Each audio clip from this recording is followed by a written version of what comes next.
Hey guys, welcome into tonight's live. Welcome to the show. Welcome in, welcome in. I did something with my StreamYard, so if the intro is different or it's longer next time we go live, let me know. It's a new feature, and I'm using what the features that they give me. I'm using them all right now because they're crazy. So, anyways, welcome to the show. If you're new to the channel, my name's Tanya or Titanium Built. We do talk true crime daily. So, if that's something that you're into, don't forget to hit the subscribe button and hit the bell icon to be alerted to any new content, and let us know in the chat where you're from. We'd love to know. Everybody that's here, that's been here before, welcome on back. It's good to see everybody. And if I am streaming over on the Unfiltered channel, so if you're over there and you want to chat with everybody, in the larger group, come over to Titanium Built, and we'll chit chat over there. Or if not, I'll chit chat with you one-on-one over there on the other channel. So whatever you guys want to do. But welcome in, everybody. We had some people in here tonight. It's good to see everybody. Hey, Catherine. Hey, True Crime Lullabies. Hey, Ladybug. Hey, Mary Beth. Mother Teresa. Welcome in, everyone. I won't say everyone's name, but hey, Jean. Hey, Ashley. How you doing? And right there, just answer me. Oh, I'm so sorry, Ashley, that you're going through that. I was thanking my lucky stars earlier, actually. I was cleaning off my balcony, and there was like leaves and stuff, just a lot of leaves and stuff from the wind, because we had a lot of like heavy winds here. I'm in Ohio, so that's all we have. It was some rain and some heavy winds, but I was just like this. I was so thankful that that's all I was doing. I was like, this is all I have to do. I was thinking of you, Ashley. I really was. I really was. I was like, man. Hey, Shauna. Hey, Aries Pyork. Hey, JC. Welcome in. Menville gal. Kai and Catherine's here with the C. Welcome in, Lenora. It's good to see everybody. Hey, Casey. It's good to see everybody. Hey, Swifty. Your nephew's looking to move to Ohio? Any lake recommendations? Oh, lake. If he likes small towns, Lake White was nice. I remember going there when I was younger. And they have like real pretty lake houses, like some really pretty ones. But they also have some that are, just regular kind of like homes, and I think it's a cute little area. And then they have like Lake White, like country club or something right there. If they still have it, that'd be the spot. That's where I would like to move. Like if I was like, I don't know, if I was older, maybe a little bit older, because I don't know. I'm 38. I would probably live there now. Actually, I would. I like the lake. I like to look at them. I don't really like to get in them too much. I'm like my mom. I like to see the bottom of everything that I'm swimming in. But again, welcome in. We're going to go ahead and get into it. I've got a couple we have so many things to talk about. I feel like there's just craziness going on in true crime, really just involving the Sebastian Rogers case. I mean, it's been hell over there. So we'll go over that. We have a ton of people going to court, going on trial. Everybody's in trouble, it seems like, and everybody is going to court at the same time. So I thought, why not try to get all the dates down for you guys, and then we'll know when to kind of be here. Don't worry about me. My hair's a mess and everything tonight. So I was just like, I'm pulling it up. There is too much craziness going on. And I was keeping my peace. I was just over here. But some of the stuff, I'm just like, whoa, you got to say, I don't know what Dog the Bounty Hunter, like, I'm not saying allegedly. What are you doing, dude? Like, are you doing something? Are you taking something? Is it like a vitamin? You think it's a vitamin that they're giving you something different? Don't take anything they give you, dog, because you act completely different than you used to. Oh, yeah, Catherine. That would have been Michelle. She went off on Michelle After Dark, or Michelle Walks. She has 2 channels. I like her channel. I watched the video today that Betty wasn't even in the video. Betty wasn't even in the video. She had a meltdown. I know. She did. I was listening into Queen Bee when I was cleaning, and I'm just like, what? I think I even said something in the chat like halfway through the live. I'm like, I'm listening in, but blah. I'm so confused with what he posts. Yeah, actually, we'll go over. We'll go to there. We'll go to dog. We'll go to dog's channel or Twitter. If you don't have Twitter, you need to get it just for dog. I mean, and dog and Nick the Hat. Those two put out the most, and that Lesniak, the lawyer. Those three. Are they on the same case? I don't think they are. I think they're working for Sean and they're looking for Nicholas, but that's just me. And then they keep bringing, I don't know, they just keep dropping Sebastian's name. But when, they really need to tell us who they're working for, they don't know his name or, looking for. So this is Dog. Oh, Dog. Man, I can't get over like how much he's changed. My dad used to love Dog. I remember my dad loved him. My dad went to the hospital for 2 days for some broken ribs. My dad never watched TV other than football and NASCAR, and he found Dog. And that they were like the best of friends after that. My dad watched him all the time. But he put on here, I don't know what this means, but 4 hours ago, he put monkey see, monkey do. Are you pulling a Brian Laundrie? I see you. I don't know who he's talking about. Pulling a Brian Laundrie? Eluding the police after you murdered your girlfriend? Like, I don't, you know what I mean? Like, what does that case have to do with anything? I can't even think of a case that's like it right now. Even if it wasn't Sebastian's case, like if he's talking about a completely different case and, altogether. But look at this. Roses are red, violets are blue. Dog is in town and he's after the truth. That don't even make no damn sense. And why are you putting a picture of Dog on there from 20 years ago? This ain't the same dog. This is 50-year-old Dog. Dog is 71. Looks like the dog is going hunting again. Oh my gosh. Thank you, cat. Look at the cat. Oh man. It says everyone wants to verbally degrade family. Yeah, let's all think about it. Cases of corn and possible trafficking. How many involved at some point? Nah.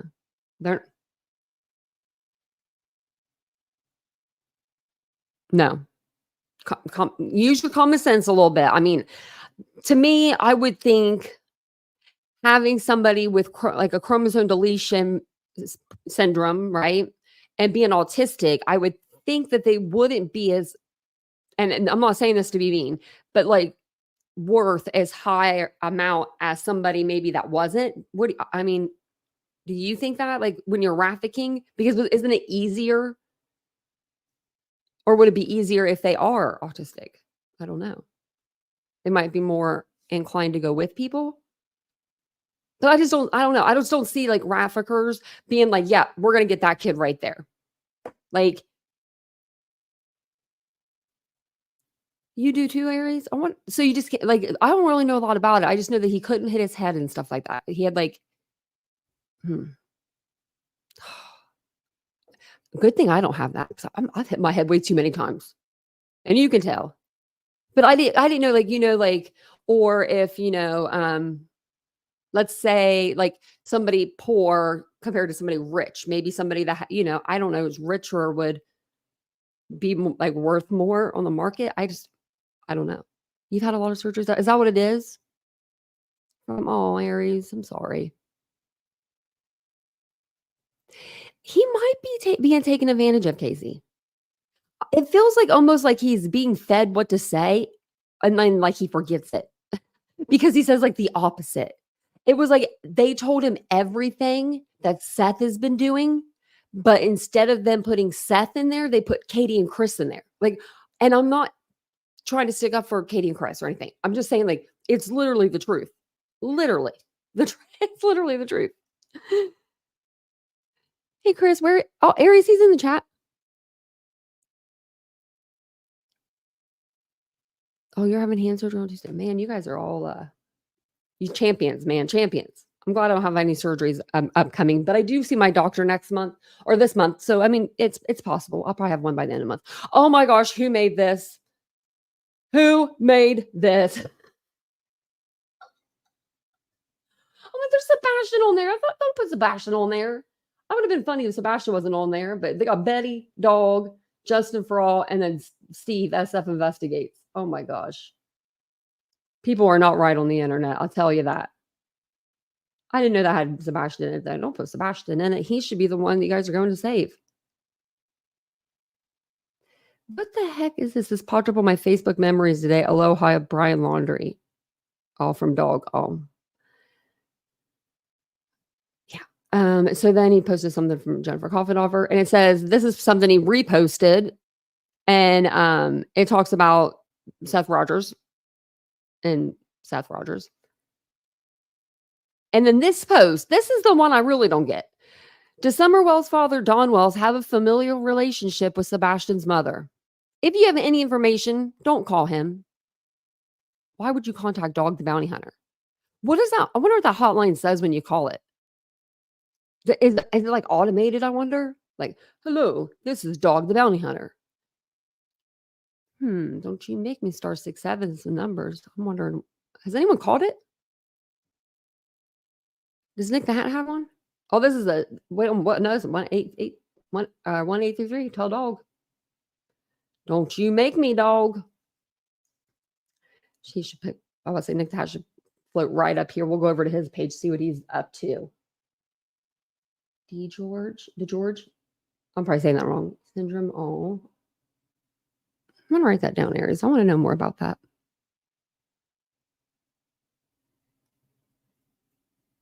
Because if I knew more about that, then I know more about you. Yeah, I want to know more about that. So I don't know a whole lot about brain injuries or anything to do with like the heart. And it's because I didn't hurt those parts. You know what I mean? Like when I got my car accident, I hurt like certain areas. So I know certain areas really well, but wow. No way, Chris, he did. He called it. Oh my gosh. I wonder how long the video is. Oh my. Of course he did. Of course he did. Of course he called it. His little channel is growing pretty good. Don B called the police on him. Oh my gosh.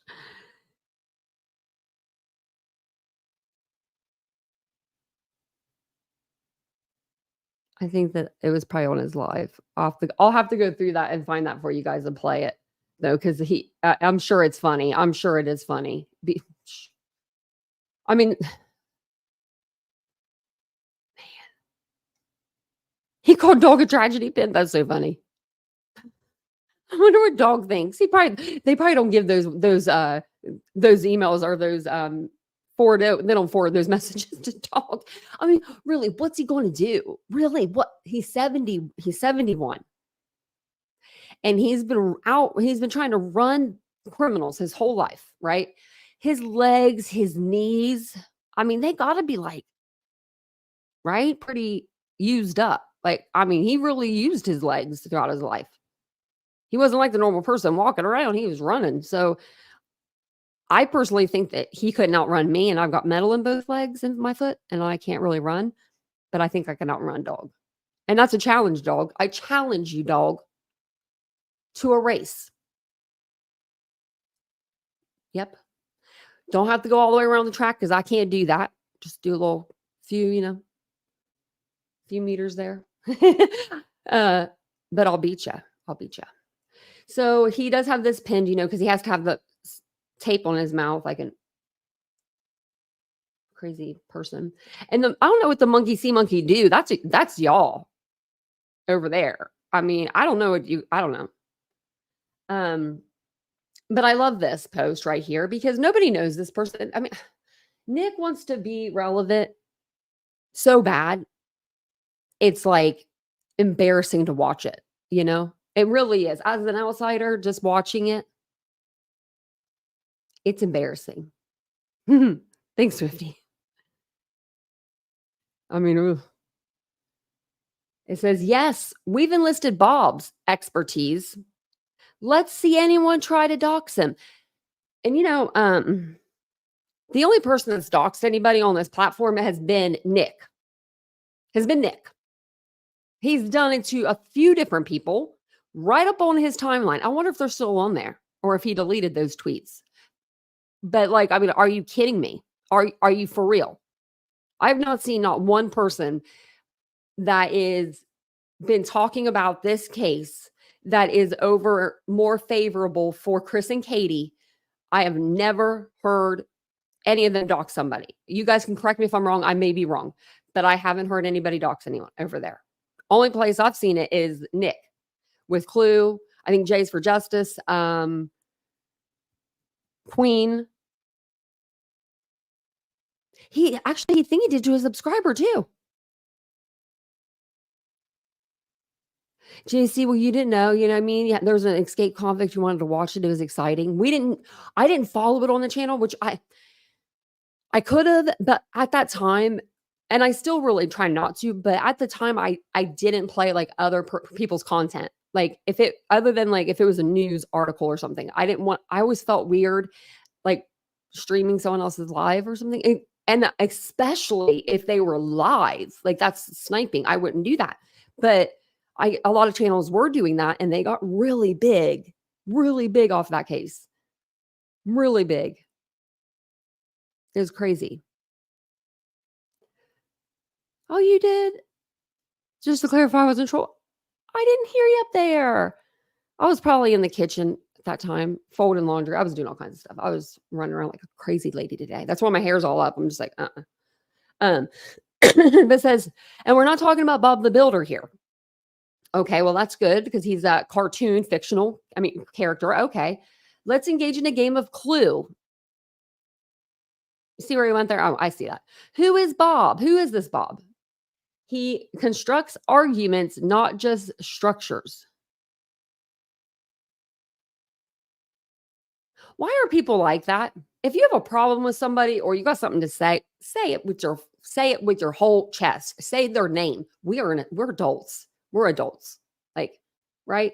I think everybody in here should be over 18, right? So if you can't just be like, hey, I got a problem with you, and send me a cease and desist or something. I don't know. That's just crazy. We know that you're insinuating things. Let's see if he has any good comments. No one cares. It's funny how people were out searching this weekend and past weeks, and no threats or messing with cars. Where all those police reports, if someone is being threatened, they'd be long in jail. Yeah, they would. I told y'all I didn't believe that from the first time that someone said they got their tires slashed. I said, no, they didn't. And people probably thought I was crazy. People probably still think I'm crazy. I was staying on it. No one was threatened. No one was threatened. They all want clout. They all wanted something at the time that people are just wrong. Cease and desist is a joke, right? Oh, I shouldn't say that.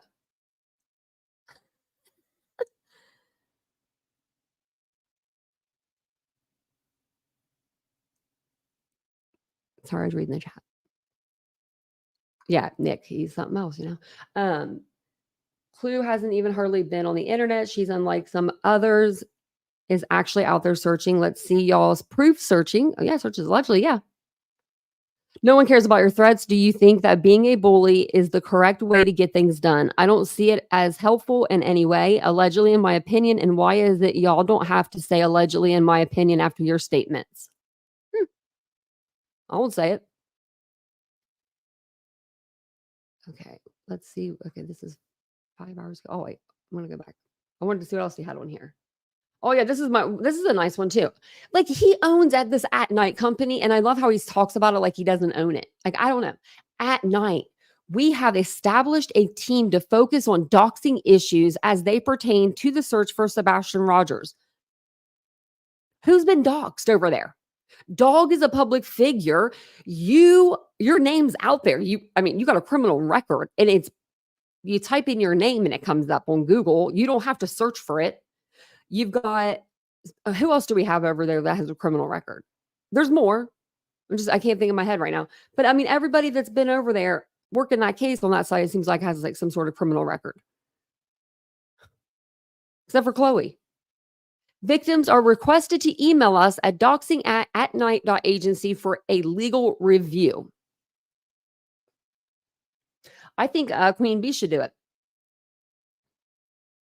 I think she's. I most certainly think that whoever's been doxed by Nick should write doxing@night.agency and say, I have been doxed. Say the date and say, it was on your Twitter. It was on Nick the Hat's Twitter. That way everyone knows. And then send a copy of that to his lawyer. That way his lawyer knows.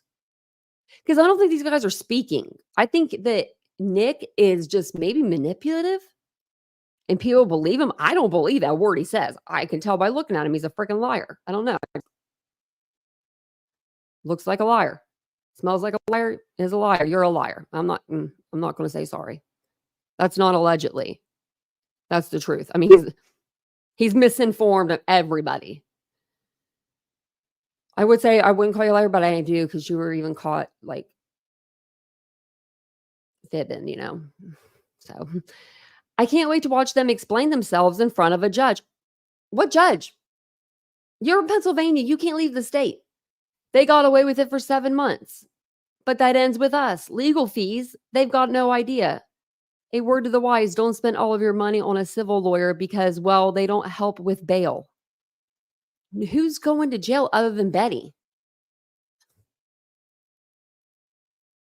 Because the only person with a court hearing in this whole Sebastian Rogers case, right? This whole friggin' case, that's not even a friggin' case, is Bullhorn Betty. She is the only person that is going into a courtroom because she has charges against her from this case. That's not even a case. How does that even work? How did we get here? How did we get here? Because I remember us talking about this on March the 3rd, the night before the parents' interview, right whenever it came out. Trevor Lee, right when I saw it. I talked to you guys about it that night. We covered it the next day. I don't know how we got here. That's just me. Damn. It's like this person feeds a little to this person feeds a little to this person, then someone new comes in and they feed some new information up, and then it's like a review of a review of a review of a review of a review. And people be watching it. I can't say they're not. I can't say they're not. I guess if you can get away with just literally doing this and walking away, I did too. Shit. What do you do? Best believe that. Let's see if he has those on here from the doxing he did. I don't want to show the docs, but I remember he had them on his Twitter. I don't know who it was, though. I can't remember.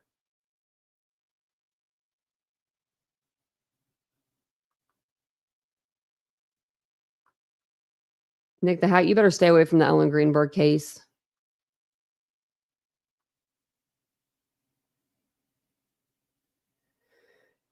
Oh, wow. Light YouTube up in green. I bet you don't even have a green light bulb in your whole damn house, buddy. Wish I could find that. I don't know. It's been a little while, probably.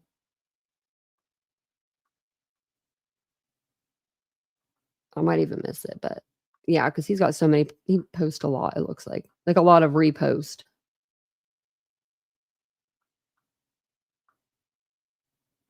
But he did put it on here. I bet you he deleted it because, he'd be kind of stupid not to, right?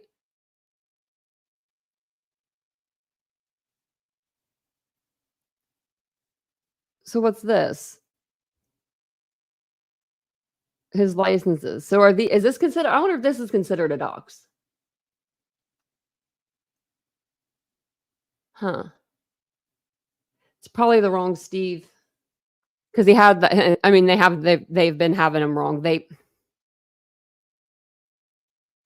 tried to say he was a whole other person. He's like, you're not even spelling my name right. Like, these people can't even spell people's names right. Like, what is going, like, that's dumb. I'm sorry, but that's ignorant. Like, write it down. Right? Steve Fisher. It's not really hard, right? It's not hard. I wouldn't think. I don't see it on here, but I bet you it's like further back. I don't want to like keep scrolling. I feel bad making you guys like see me scroll. I hate when people like just scroll. But I know that he did do something. So he is in support of some really crazy channels too, very one-sided, even though they say they're not.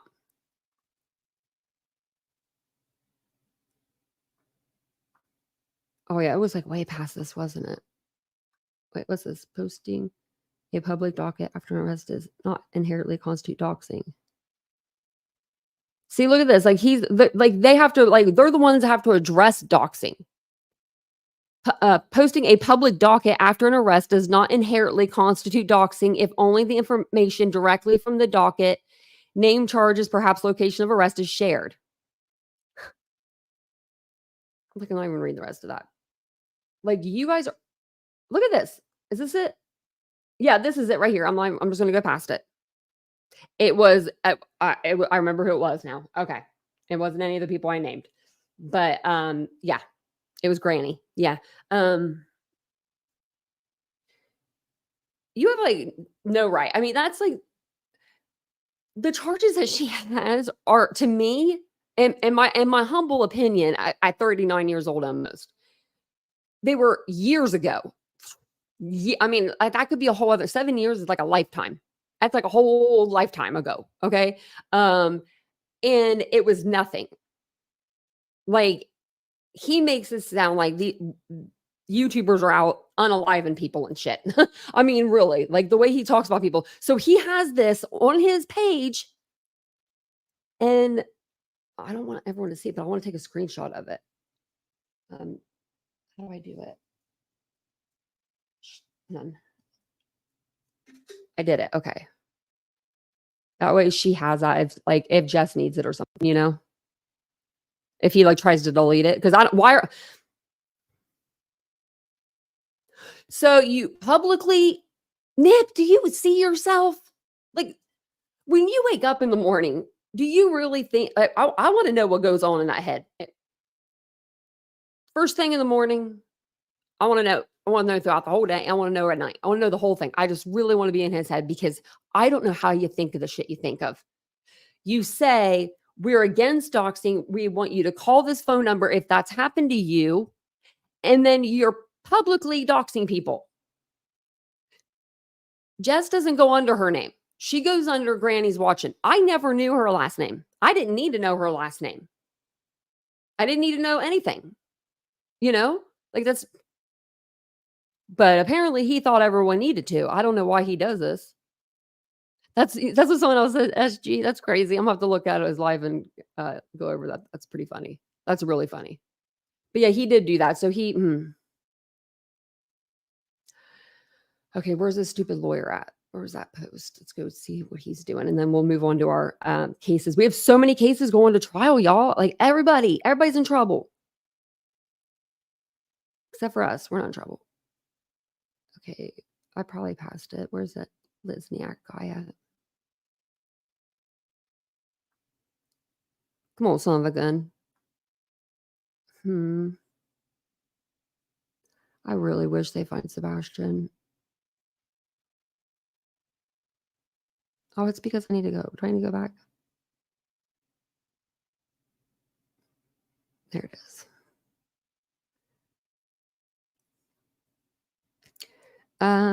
September 12th. Okay, so 8 hours ago. Here we go. Look at this. Update. Oh yeah, I comment under this one. Yeah, I'm trying to get banned or something. No, I'm not. I'm really not trying to get blocked. I just have questions. So, and welcome in everybody. Welcome in, guys. It's good to see everybody. Thank you guys for being here. If you guys don't mind, taking a second, hit the like button. Let's get this out in the algorithm, all those things. If you'd like to become a member of our channel, I forgot to say it in the beginning of the live. I usually just say it and get it over with, but I will put the link in the chat. We'd love to have you become part of our family here. So let's read this update. That's not an update. It's not an update on Sebastian Rogers. This morning, our clients encountered additional impediments caused by online trolls who have escalated their interference to the federal level. What? Who? How? Where? Can anybody tell me? I want to know who they're talking about, you know? Our team have some insight into where these disruptions are originating from. There's no disruptions. I could tell you where the people are that you don't like, though. Because anybody that doesn't think that Chris and Katie had anything to do with Sebastian's disappearance, if they think that way, they're out of the club. That's with the creators. That's with Nick. That's with Dog. If you go into somebody's chat and they are a diehard Chris and Katie did this chat, and you ask any kind of question, no matter if it's in a respectful way or not, you could say it any kind of way, they will just block you, boot you, see ya. And you're just like, oh, damn, you know? So I want to know who's doing all this crazy stuff. It has come to our attention that an individual falsely reported to authorities that several searchers associated with At Night, you don't have any employees at Night because you can't afford to pay anybody there, Nick the Hat. Associated with At Night and Dog the Bounty Hunter were brandishing TBI badges and entering homes unlawfully. Get that out of here. Nobody did that. Nobody did that. Nope. Mm-mm. Nope. That's called common sense. That's common sense. Nobody did that. No one. A TBI badge. Get out of here. Our clients received a call from a U.S. government agency seeking clarification on these allegations, which were quickly debunked during the call as the team was en route to Tennessee. No, they're not. Nick the Hat is in Pennsylvania, you weirdo. He cannot leave the state. What do you mean he's en route to Tennessee? Okay. So they'll be there. Okay. The team will proceed to Tennessee, and no updates will be provided except to law enforcement. Oh, yeah. Okay. Until At Night releases their initial findings report in the coming weeks. Okay. Yeah. So, okay. They got to make this stuff up real quick. You know, they're going to be out there searching in Pennsylvania woods somewhere saying they're in Tennessee. Don't lie to us. I want you to drop your pen. So they're going to still proceed to Tennessee. Wow. So they should be in Tennessee by now, I would say. So where are you? Where's your little tweets at saying you're in Tennessee? Where's your pictures with Seth? All the things. All the things. Report doxing.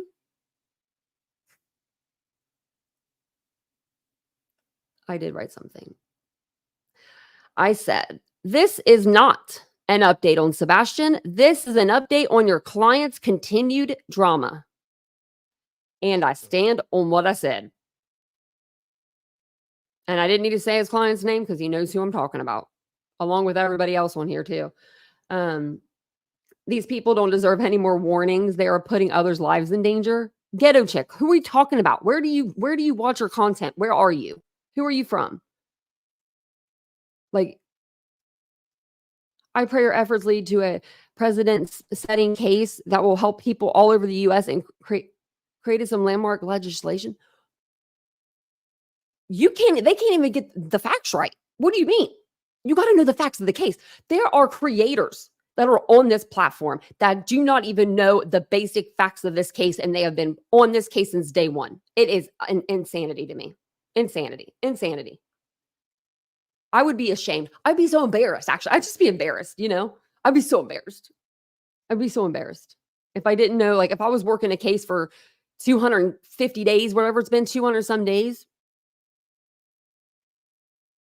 and, you know, you didn't know, like, little thing? I don't know. Okay. So, got lots to show you. Yeah, more private secret searches. Right? I know. What the heck? Like, what are they taking down there? I mean, how are they thinking of this stuff? How did they think of this stuff? I want to know. Like, I want to know how they think of it. Like, how does he wake up in the morning and just like, what is the craziest thing I could come up with today to, like, you know, upset people? Okay, I'm gonna change the picture. I don't want to scare you guys. I'm putting Sarah Boone up here. Just didn't want to like flash her and you guys be like, oh my gosh, what the heck? But I'm gonna try to put up a picture of everybody that we kind of go over. So and it's just gonna be, I'm just gonna go over court dates with you guys as we chit chat. Oh, Mike, it's definitely to yeah, for his podcast. Because he and his book, he plugs it in any chance he gets. Like, you can't get this child's name right, but you got that book name right. You know what I mean?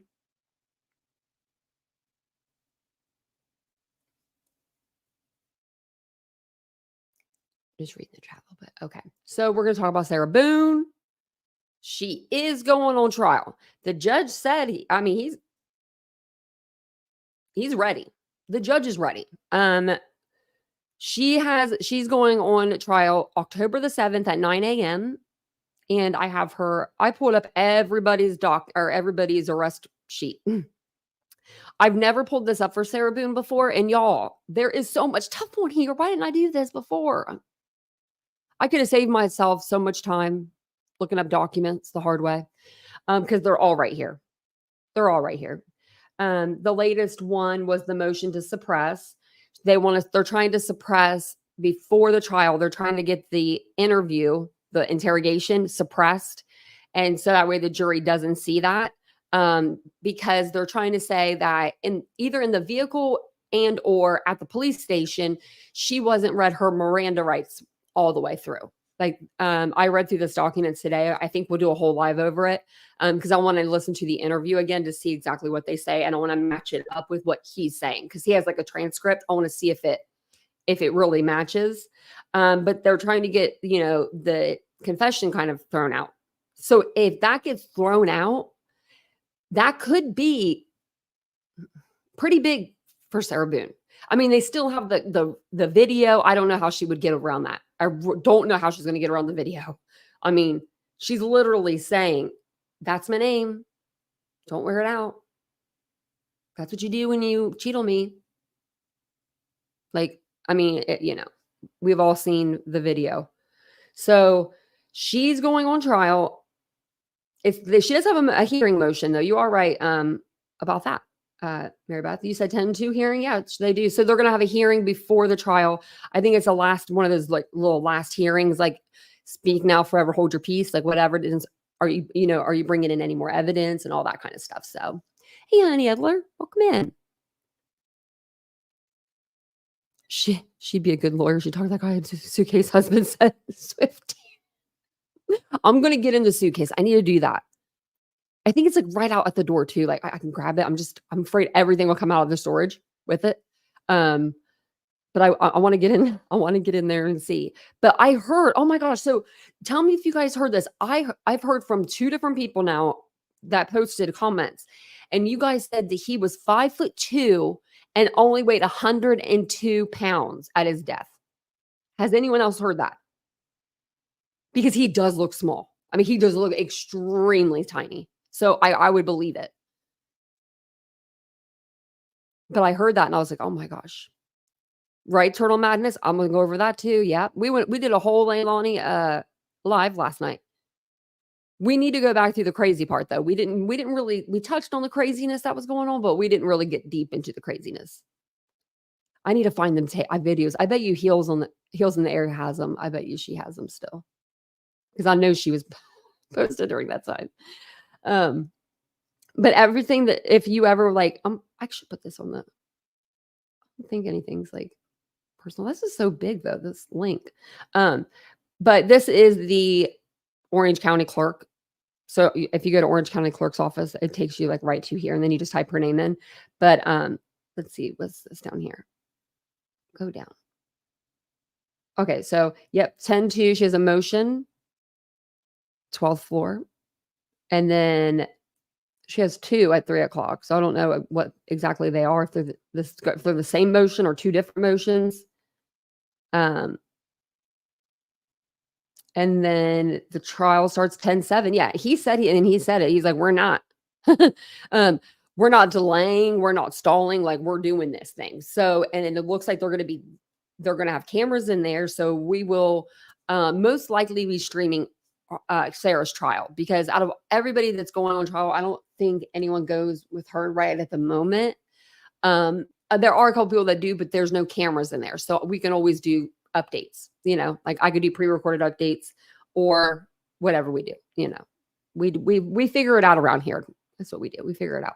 So Sarah Boone, 10/7, mark it on your calendars if you got them out. Make sure, get your calendar out if you want, because I got all kinds of dates for you. 9 a.m. Now, personally, I don't know about her lawyer. I don't know. But she seems confident in him.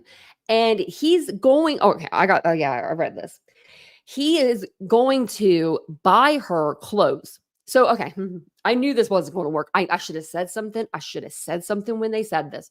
When she went into court and they were talking about getting her clothing, street clothing to wear, the judge said something along the lines of, we have like a donation box. I think we'll have something that's her size in there. My brain was like, oh, hell no. Sarah Boone is not going to wear someone's used clothing. Like, she ain't going to do it. And that's what I was thinking. But I didn't say anything. So I was like, no, that's kind of rude. Don't say that. But that's what it is.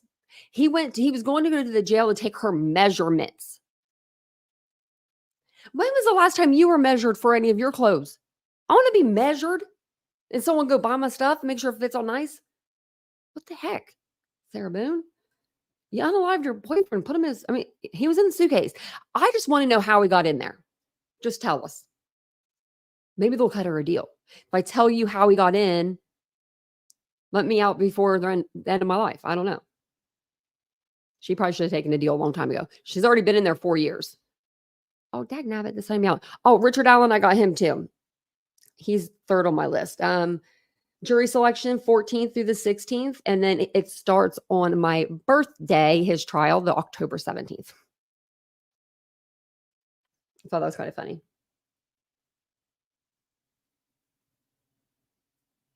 And then we'll do Leilani Simon.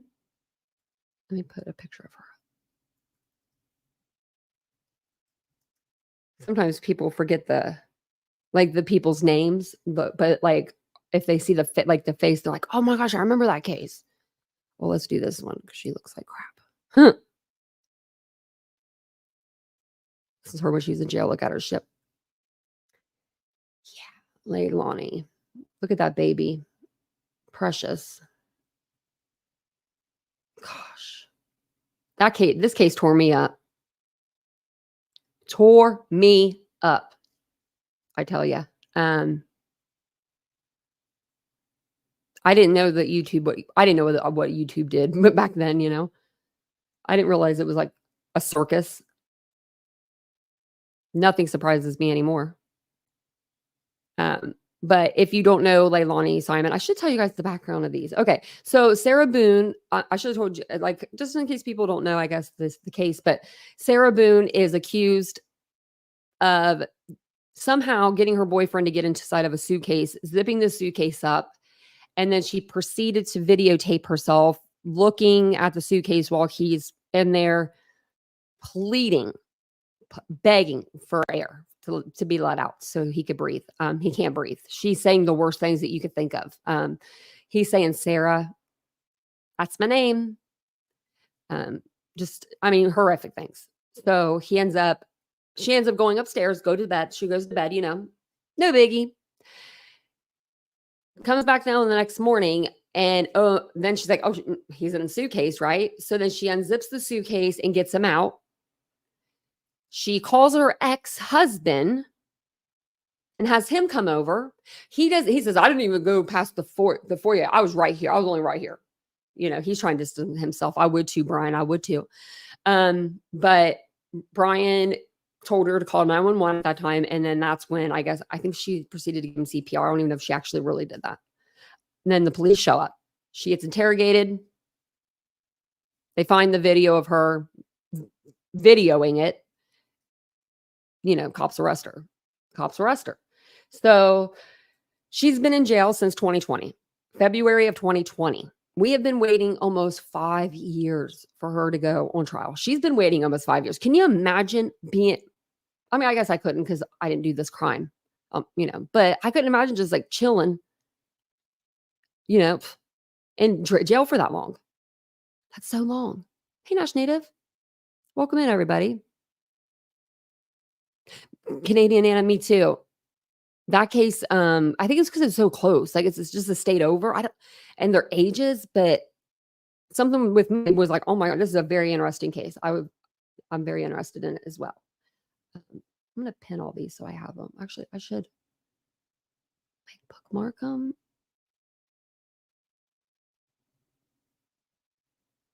Let me do a new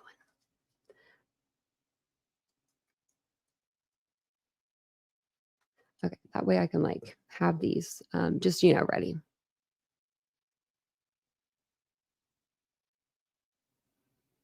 Let's see.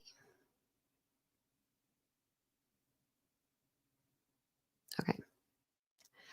So this is Leilani Simon. This is the next person we're gonna talk about. She is charged with malice and felony unaliving of her 20-month-old son. She and also like 14 counts of making false statements and one false report of a crime. She was charged with those because allegedly she put her son, 20-month-old Quentin Simon, into a trash can at a trailer park, and the trash, went to the landfill because I mean it was just a baby in there. They didn't know, and it took officers I think 6 weeks combing through 1.2 million pounds of trash. They found him. They found that he was unalived with a blunt object. So it wasn't murder. It wasn't like it was just SIDS or something like. I mean, there was damage from and they could tell, I guess, if it was from the compactor or whatever. You know what I mean? Like if it was from like an instrument like that, I'd assume the FBI was involved. So she goes on trial. Let's see, October the 9th at 9 a.m. She's been in jail for a while too, and since November of 2022. So she's been in jail for a little while. After she went to jail, it seemed like this case just died. Like nobody talked about it anymore. So her trial is October the 9th at 9 a.m. Now they are doing it they're doing video inside the courtroom by a case on case or, day by day kind of plan.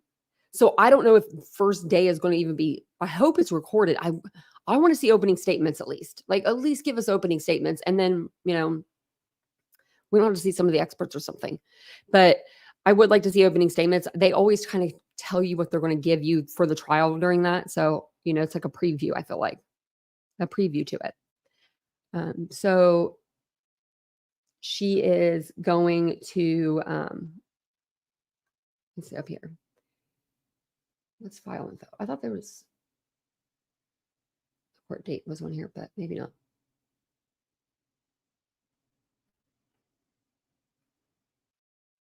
Is there anything in our file folder? Let's see. Oh, they're signing me in.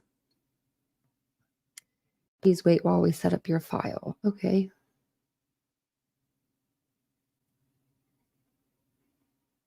Oh, wow. This is interesting. I don't know what this is. So like, says defendant.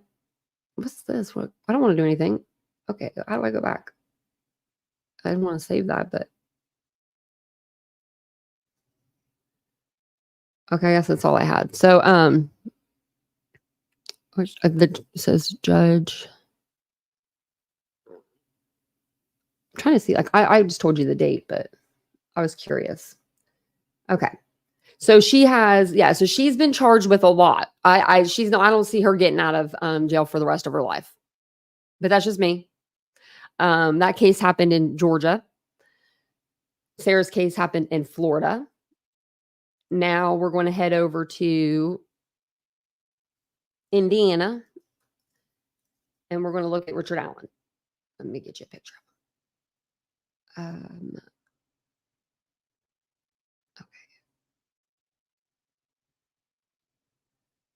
We'll just do this one. This is the first one that I saw.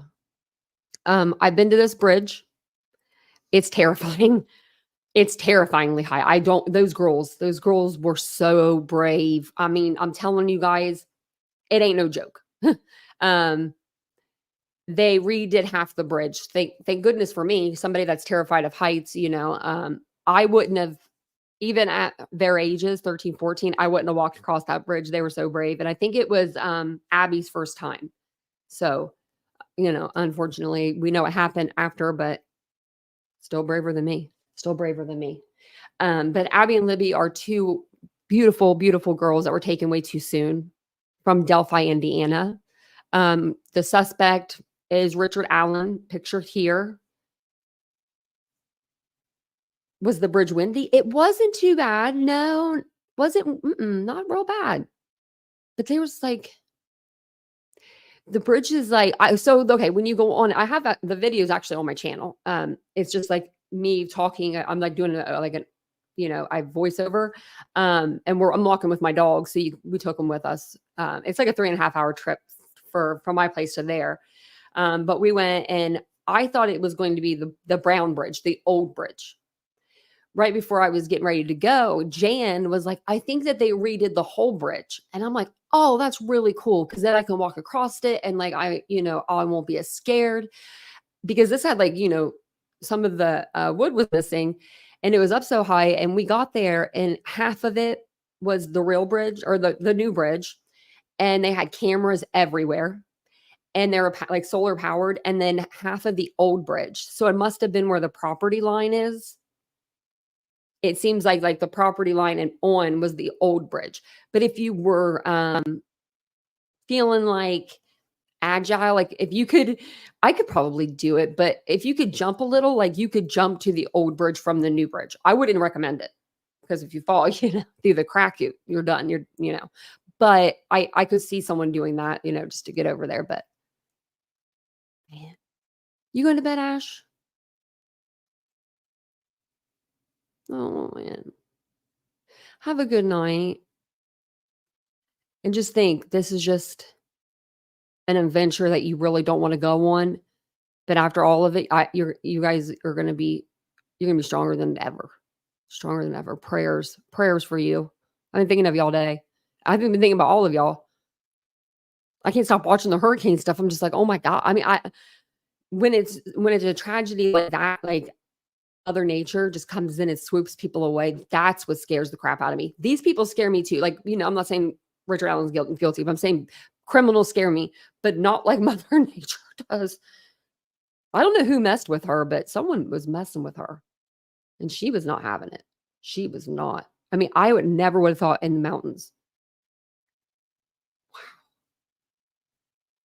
I want to know how this even happened. Like, I need to watch I need to watch more videos. I've been watching so many. I'm like, I can't get it off my mind. It's just so sad. So, I'm going to share this with you guys. We could read over this. This is going to be the courtroom decorum order for Richard Allen. And so Richard Allen is going on trial. I forgot to actually look up him on his record, I think. But he's going on trial October the 14th through the 16th is going to be his jury selection. So he'll start his actual trial on my birthday, October 17th. So I don't think there's cameras, but I could be wrong. I think as of right now, there isn't any cameras. So we are just going to have to depend on journalists that are in there that are able to either, I don't know if they can have computers or anything to write with. Maybe we'll find out in this order, because I haven't had a chance to look at this. I'm going to try to blow it up a little bit. Okay. We'll go to this page, and that way I can blow it up, because I want to know what the court decorum is. Let's see. I mean, I thought that's common sense, court. Don't act like an idiot. Sit there, be quiet, keep your hands to yourself. Wear something nice and appropriate. Don't wear your Budweiser t-shirt cut off. I mean, I don't know. But maybe that's just me. So this is the state of Indiana versus Richard Allen. And it's go time. He's been arrested since October, I believe, of 2022. This is a lot of dates to remember. So he got arrested for allegedly unaliving Abby Williams Liberty German in February of 2017. He went to the Monenheim Bridge to go on a walk, and he said he was there. He said he was there. The girls are walking on the bridge. Libby takes a video because she sees a guy approaching them, and you hear audio, like 3 seconds of audio, and it says, first audio that came out was down the hill, and then they did second audio was guy is down the hill. So that's all that anyone's really had to go on, except for the 2 sketches that they gave us. But the 2 sketches were kind of like they didn't look nothing alike. So then people were really confused. I think the first sketch came out 2017. The second sketch came out 2019. And it was like, what? Who the hell is this person? This is a whole other person. It was like 2 years later too. So it's like, to me, it shocked me. I was like, what's going on? Richard Allen has endured a lot of different things while in prison. I don't know if it's to his own account. That's him. If that's him doing this to himself, the starvation, maybe the not sleeping, the acting like he's crazy, or if he was having a psychotic break. I don't know. But we do know that he looks a lot better now, and he looks like he's eating, and he has been moved from the prison to a jail. So that's good for him because that's where he needed to be. He needed to be in jail, not a prison. So it says this case has generated substantial public interest and media attention. In light of this interest, the court has set forth rules of conduct and guidelines designed to govern the expectations of the people involved in the trial and those observing the trial, so that the decorum of an open court will be maintained through the proceedings. The purpose of this order is to secure the defendant's constitutional rights to a fair and impartial jury while permitting the public and the press to exercise their First Amendment rights. Wonder if I could get in there. We were supposed to go, me and Jan. Wonder if I could get in there. If I could get in there, I would go. It's my birthday. I'd be like, I'm going. I can do what I want on my birthday. In addition, the order protects the identity of jurors. Pursuant to the court's inherent authority to assure the proper administration of justice, it is therefore ordered that the following rules are in effect. The court may rescind or modify the order at any time. Any person or organization who violates this order will be subject to the discipline of the court, including contempt and permanent exclusion from the courtroom. Ooh, Judge Goal. She mad. She big mad. The schedules are tentative and can be modified daily. Okay, let me get the next page ready because it'll be easier. The judge invites media representatives to meet with her and counsel of record on October 17th, 2024 at 3 p.m. in the Carroll Circuit Court at the Carroll County Courthouse to discuss this order. That's it.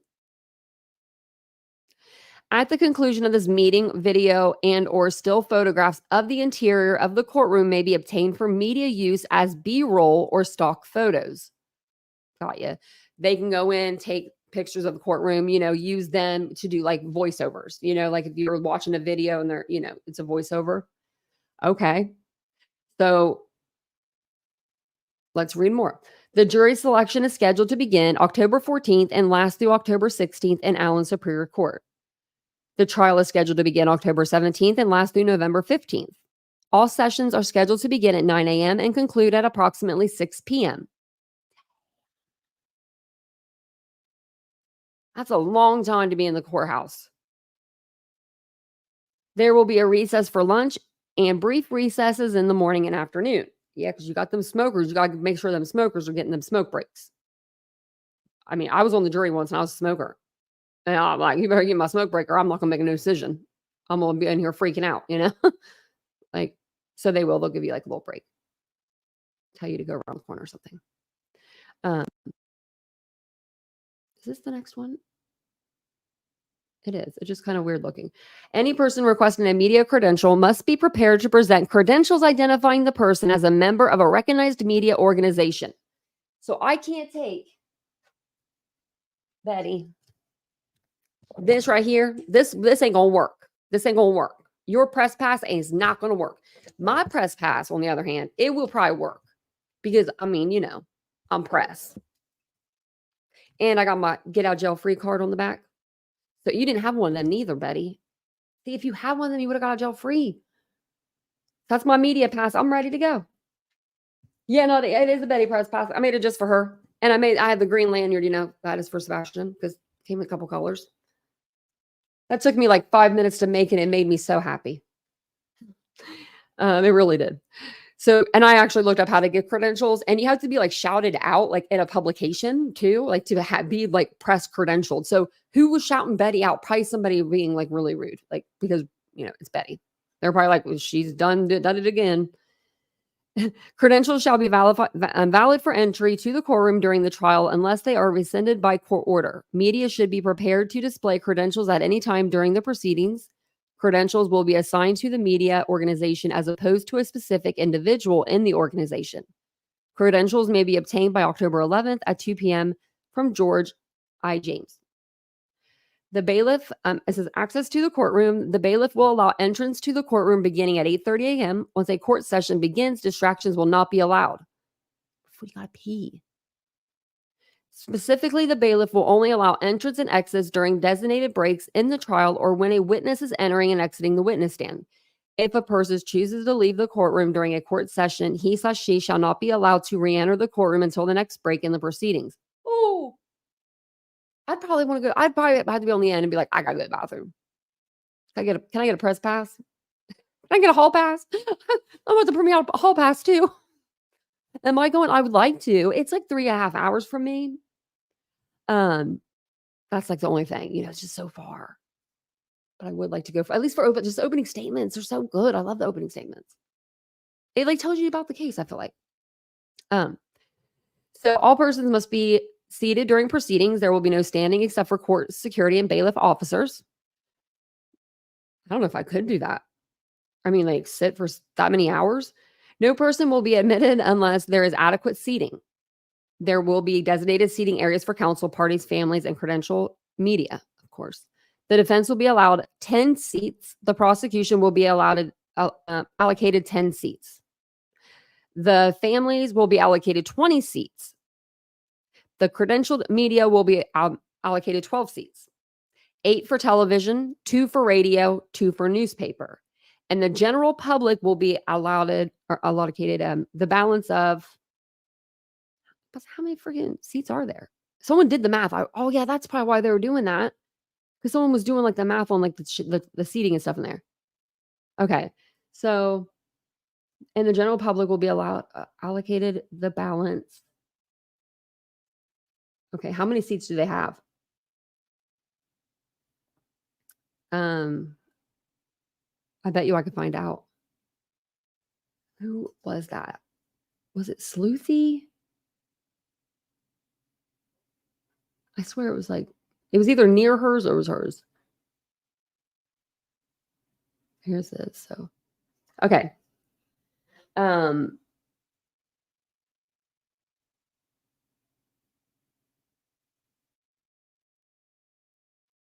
She didn't say. It says, oh, okay. Look, there's a picture.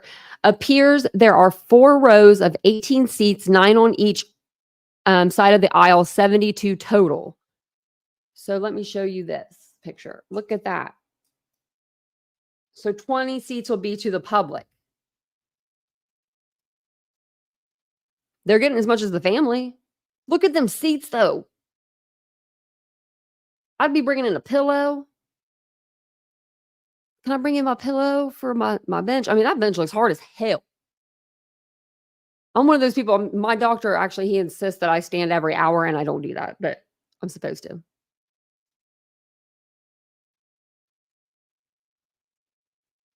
Oh, Canadian Nana, you'll see justice for them. You will.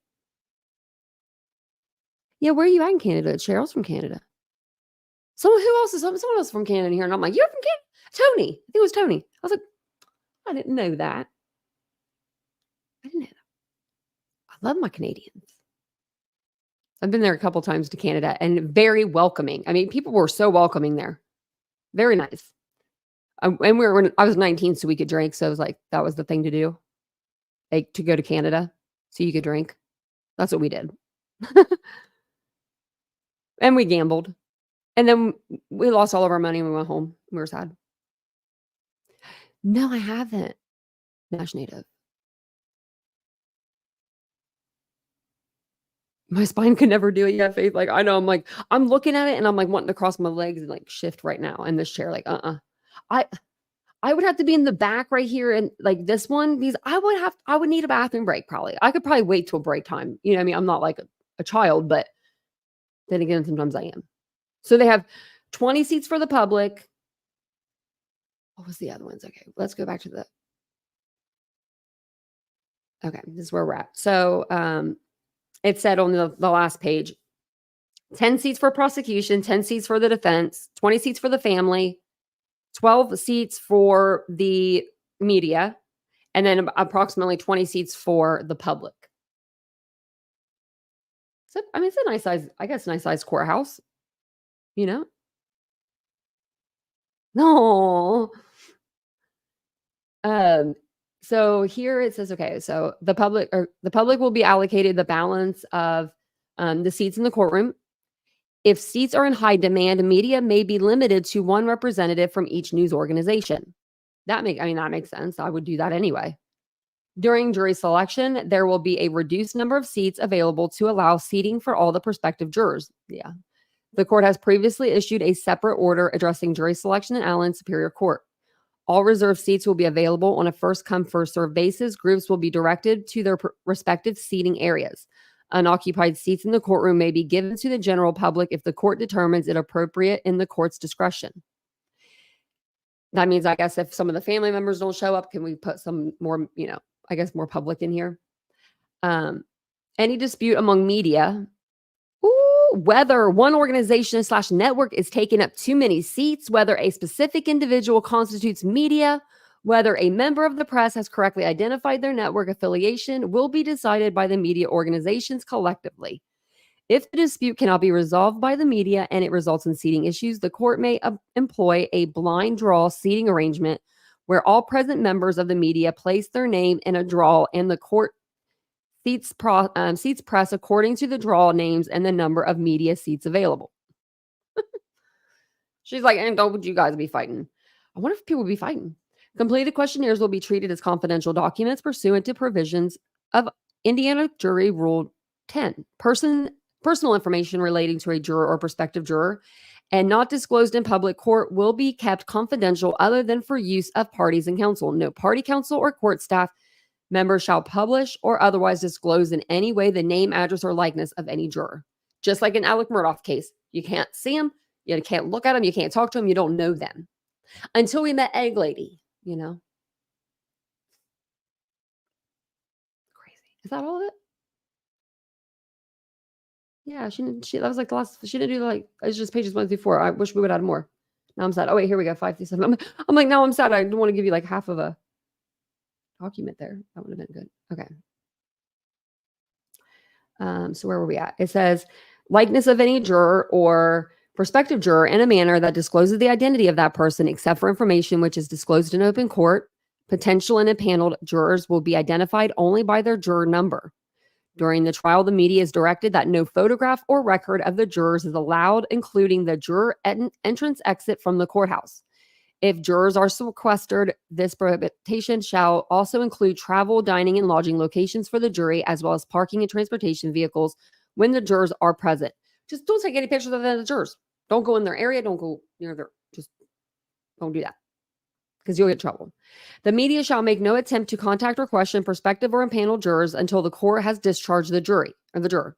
Each excused juror will be provided file stamped dismissed / excused paperwork, clearly indicating he or she is no longer a juror. To ensure prospective and impaneled jurors do not overhear media interviews, press interview locations will be restricted. At the end of the trial, the court will ask jurors if they are interested in speaking with the press. The court will facilitate a location inside the courthouse where press will be permitted to interview jurors, if any, who wish to comment. That's pretty cool to do that. I mean, at the end, like, hey, if you guys want to talk to, the news agencies, you can. That, to me, I love that idea.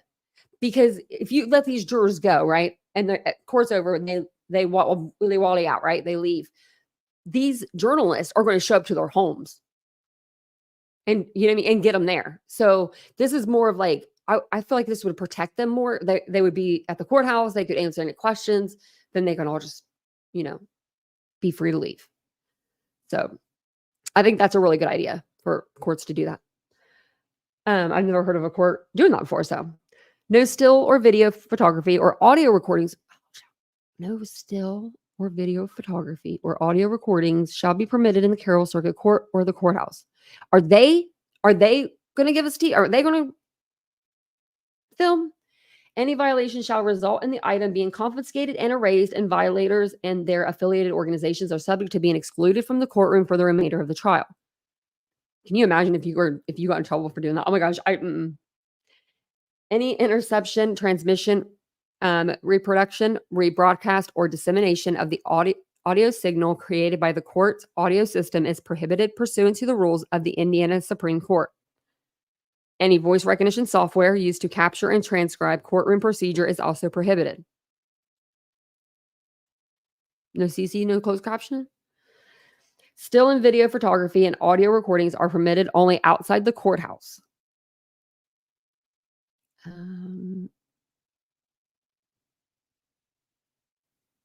Wait, actually, I want to open this up another. There we go. So we can do this. Media interviews outside the courthouse building generally are not regulated by this order and are instead subject to the administration of the law under the jurisdiction of the sheriff of the Carroll County and the Delphi Police Department. The court must also guard against prospective and impaneled jurors overhearing media broadcast interviews. To limit the potential exposure to jurors, the court will impose some restrictions as authorized by Indiana Code of Judicial Judicial Conduct Canon 3B. No interviews or broadcast activities shall take place in the courtroom or adjacent area. Instead, media must conduct interviews outside the courthouse. All trial counsel are directed to comply and inform their client, staff, and witnesses of the terms of this order regarding interviews. Okay. Electronic devices. Electronic eyewear. I really want one. I really want like one of those like cameras that go in your eyeglasses. I just want to try. But they're going to tell you I can't there. Electronic devices such as laptops, iPads, cell phones, etc. shall not be permitted in the Allen County or Carroll County Courthouse. Members of the press and public shall not use laptop computers, iPads, tablets, Kindles, cellular telephones, pagers, personal digital assistants, cameras, electronic watches, and electronic eyeglasses. No reserved parking spaces are available to members of the public or the media. Street side parking is regulated by the city of Delphi. Media organizations are welcome to make contact. This is the last page. So I got so many tabs open. Okay. The Indiana State Police Public Information Officer, Chief Nate Lemar of the Delphi Police Department, Major Toby Lazimbi, or Deputy Mitchell Cantron of the Carroll County Sheriff's Department to discuss accommodations for media satellite truck/large press vehicles.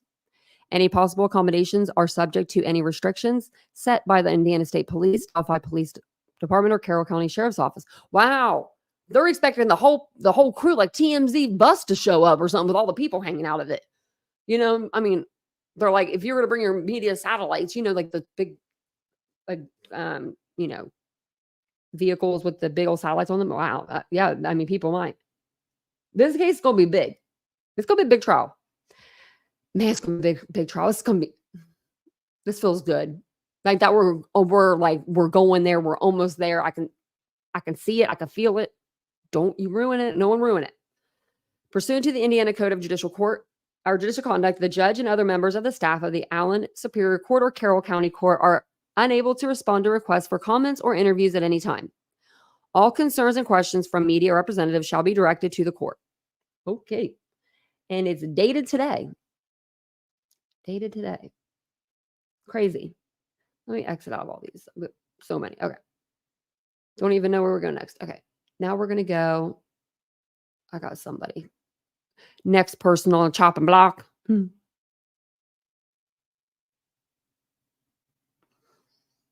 Well, if you go, Canadian Nana, let us know what's going on. Keep us updated. So, next person I want to talk about. I actually want to see if there's anything new. I looked earlier and there wasn't. No, it's still the same, but I don't think we watched it together. I guess they don't have it, the video. Okay.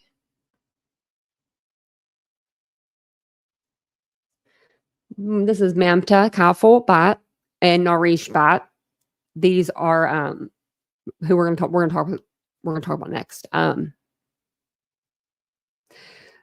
This is a newer case.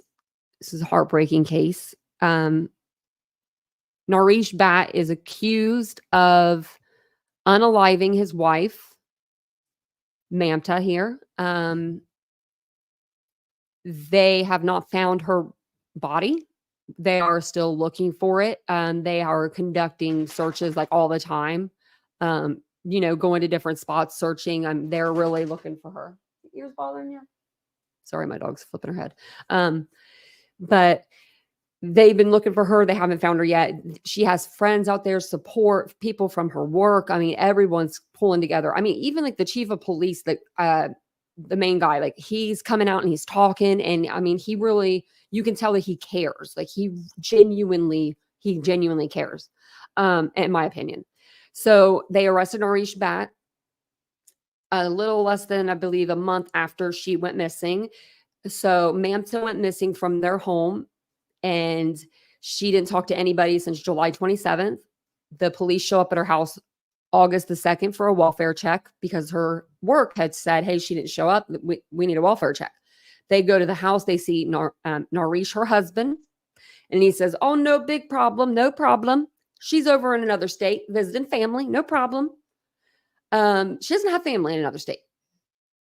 Like, this is like, what? She has family in another country, but not another state.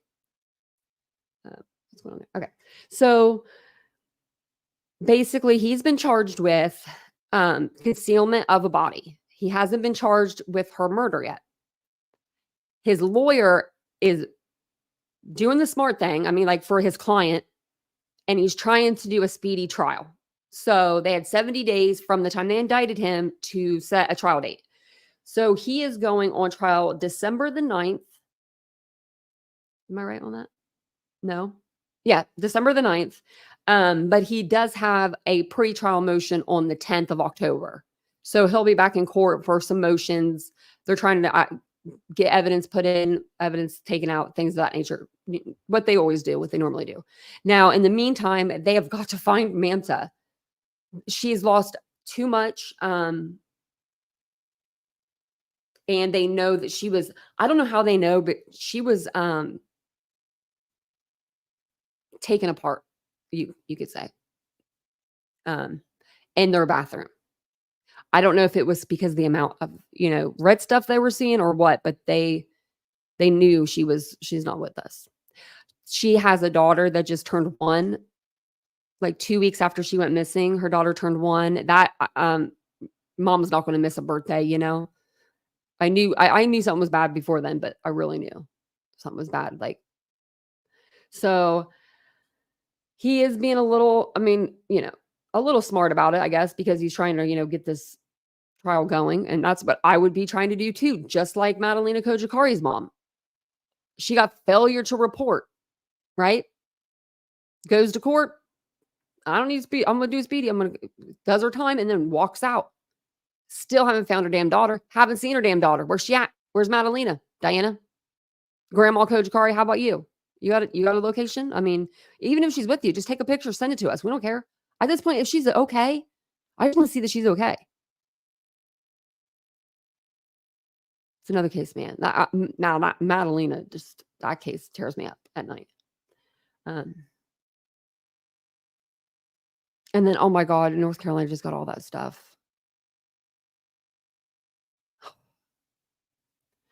So this is for Narish Bat.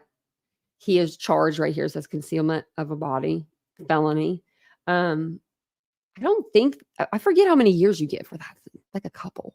Like it's not a huge charge, which is crazy to me. So he does have they have like all of his dates pretty much out. It looks like on the 10th. Yeah, that's the one. It's a pretrial hearing. Not sure what they're going to talk about. Doesn't really tell us. But he is in the Virginia, or he's in the Manitowoc County Jail. I believe that's what it's called. Is it? No, is that it? No, that's another case. I'm sorry. He's in I want to know what jail he's in now. Sorry, guys. It's Manassas.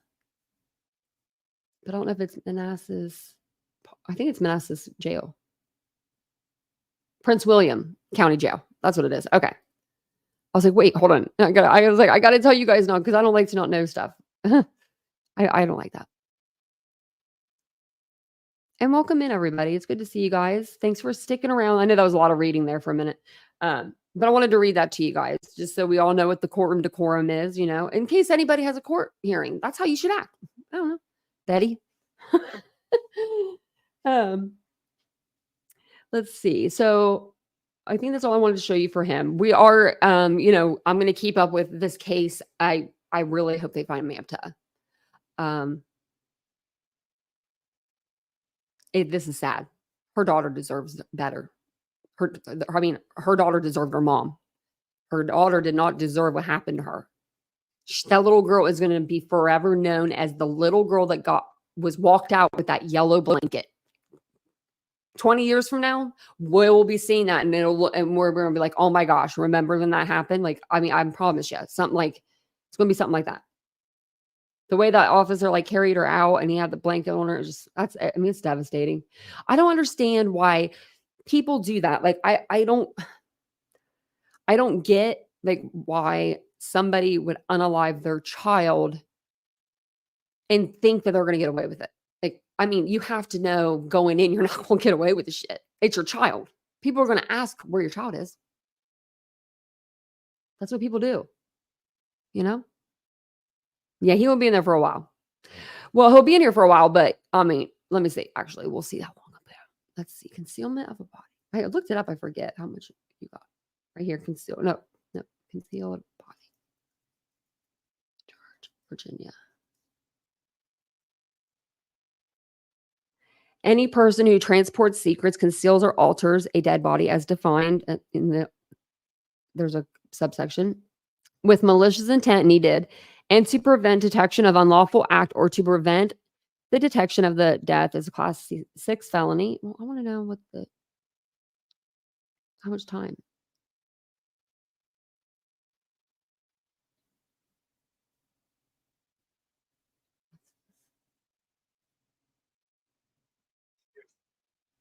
Maybe it'll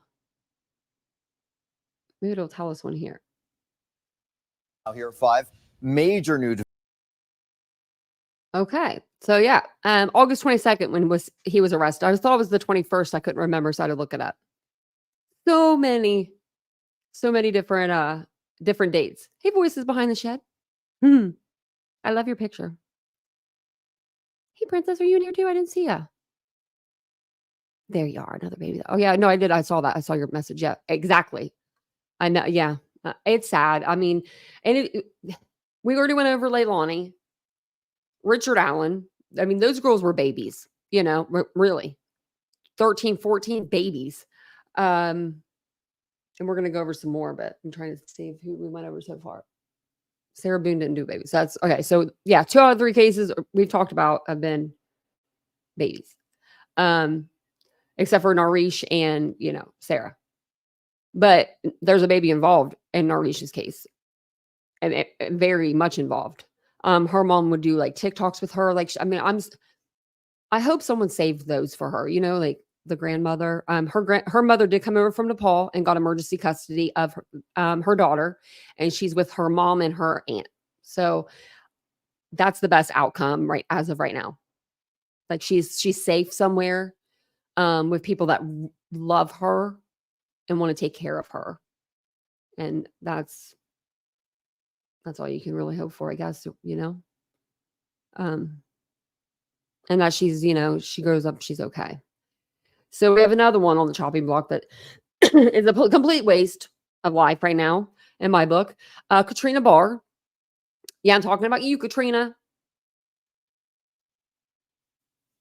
That's Elijah Vu's mother. Let me pull up her because Oh, I forgot to tell you. In Virginia, a sentence for a class 6 felony is a minimum of 1 year and a maximum of 5 years. So I don't know. It's kind of scary. Let me put her picture up. Oh.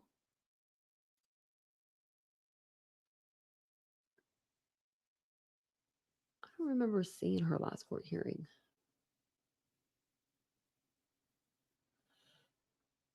Okay, so. Oh, look, there's one with her and Jesse. Perfect. Wait, look, there's one with all 3 of them. Oh, this one's like blurry. Okay. So this is the case we're going to talk about next. Man, we do a lot of cases on this channel, don't we?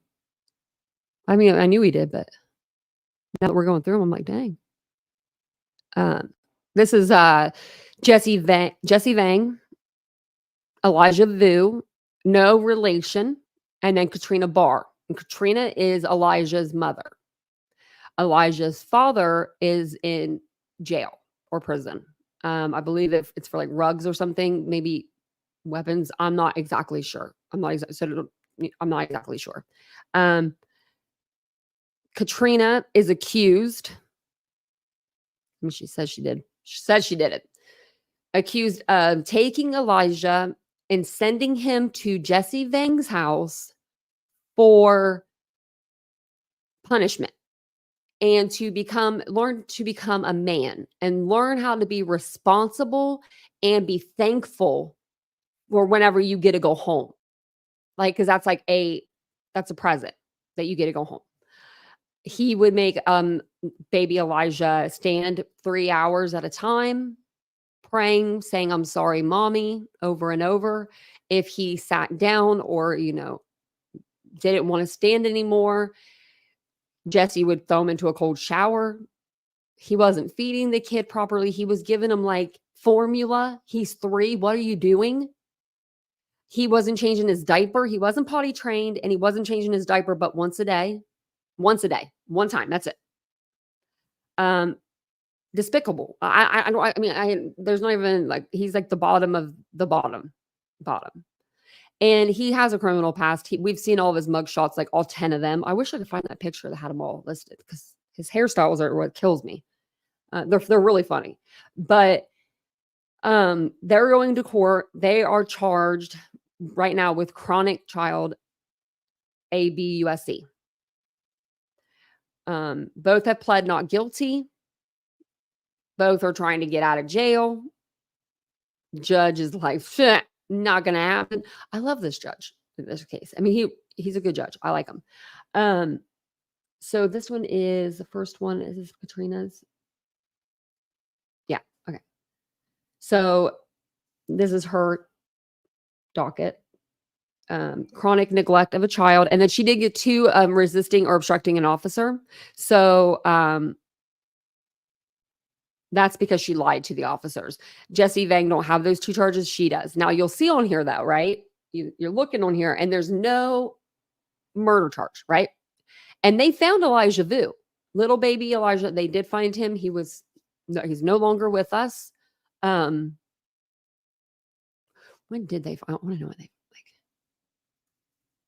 He was out there forever. Like it felt like forever. Okay.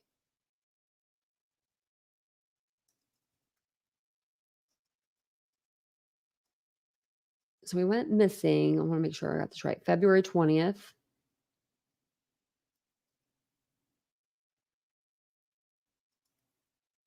And he was found.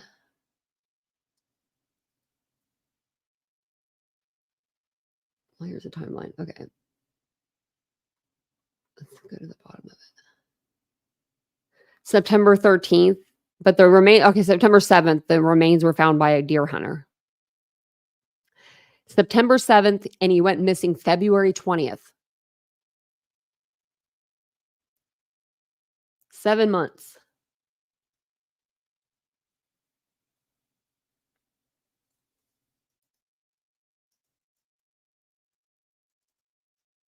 He's from Wisconsin. Wisconsin Dells. His mom is from like Two Rivers, I think Twin Rivers, something like that. But he went missing on February 20th, was found later. They found his baby blanket first. That was like heartbreaking because I was like, why isn't he with his blanket? Like, normally babies, kids, even me, like, shoot, I have things that I have to have on me whenever like I leave, like, they're my security things, just things I have to have. So I can understand it. But Jesse's story is that that Elijah just walked out the front door, deadbolt and all, got out of the deadbolt, got out of the other door, because there's two doors to his apartment. There's his door and then the front door to the apartment complex. Like there's building, his is inside of a building. So it's like, why are you lying? Why are you lying, bro? Just tell us the truth. You told everything anyway. We know about the abuse because of you guys. You told Jesse, you told. You big dummy. You should have kept your mouth shut, probably. You think about it, right? Kid goes missing. The first thing you say is, yeah, I was making him stand 3 hours at a time and making him pray. Who says that? Right? Like, who says that? So they are going to court. Let's see.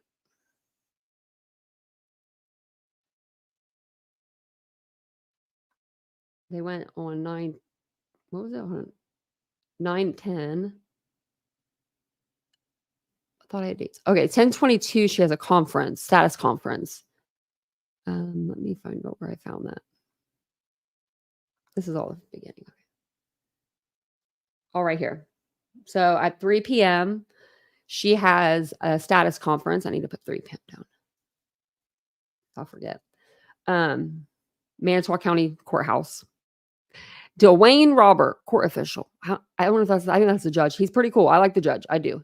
So she'll be in court on October the 22nd. Jesse Vang over here, same court, he's charged with chronic neglect. And I guess it's not child abuse. It's not child neglect. So I'm sorry. I got the charges wrong. I'm sorry about that. Child neglect. Chronic child neglect. It's a felony. And he looks like he goes back to court on the 6th of November.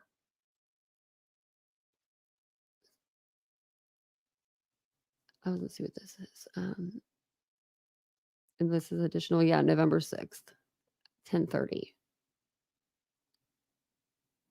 Oh, wait. I thought it was going to give us like more info. But, I already read through it anyway, but I wanted to see I want to know why they're not charging them with unaliving Elijah. Now, what I'm thinking is that the medical examiner maybe can't determine, or is still determining. I'm sorry, is still determining cause of death. I know that kind of stuff takes time. I'm nobody to ask about that. I went to school for criminal justice and applied science, but I did not go for anything like with autopsies. I forgot I had that one there. We got more than we got our 100 likes. Look at that. I forgot I had that in there.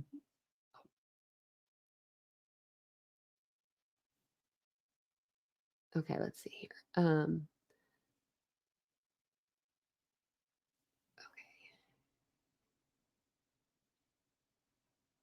Do I have a next one? I do have a next case. Man, I got cases everywhere. Cases everywhere. I think this is like the last one though that I'm gonna have for tonight. I think.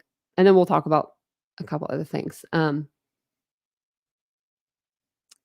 So I found this website actually. I'll show you this. It's for like just their local news, and you can type in like a name, and it brings up all the news articles like of that person. So like the last one is like right here. So September 27th. This is the newest one, and just says, what happens next to the last person to see Elijah Vu before he went missing won't be known for at least 2 more months. Lawyers for 39-year-old Jesse Vang. He looks older than that. I don't know. Yeah, he looks older than 39. We're back in court Friday afternoon for a status conference. Okay, November 6th. Jimmy Vu, Elijah's father, was asked if he wanted to say anything while watching over Zoom, but he did not. Wow, he watched it over Zoom.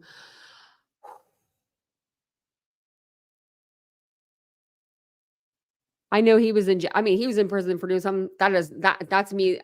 He wasn't hurting his kid. Whatever he did, he wasn't physically hurting, in there for physically hurting his child. That's sad. That's really sad. I want to see why they're not like telling us what call. Maybe that's what they're still doing. So since then, Elijah remains were found off Christie Bob Lane and Manitou Drive earlier this month on a hunter's private property when the hunter was getting ready for the upcoming season. How Elijah died is still being figured out by the Wisconsin State Crime Lab and other law enforcement agencies. Katrina Barr is set back in court later in October. Yes, she is. We'll be there to watch it. I really do like the judge in this case. He's one of those no nonsense. I'm not doing it. Like she tried to get her bail reduced. He's like, that ain't going to happen. I should increase it.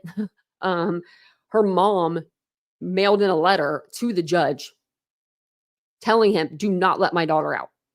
When she was just in there before they even found Elijah's body. Her mama even said, don't let her out. That's pretty big. It's pretty big when your mama says, that. So I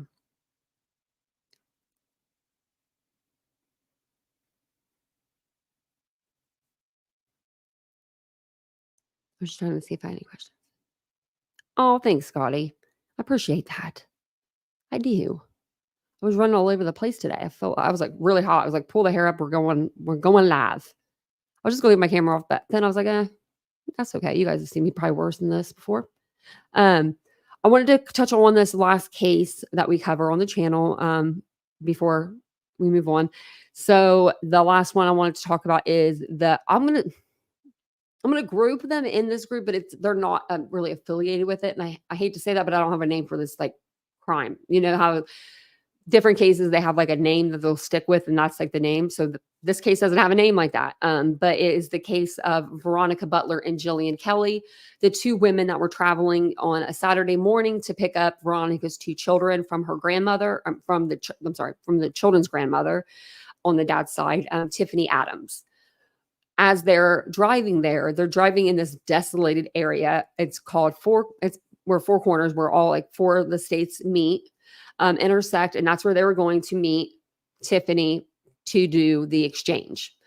Before they could reach their destination, they were rerouted off of the road onto a side road.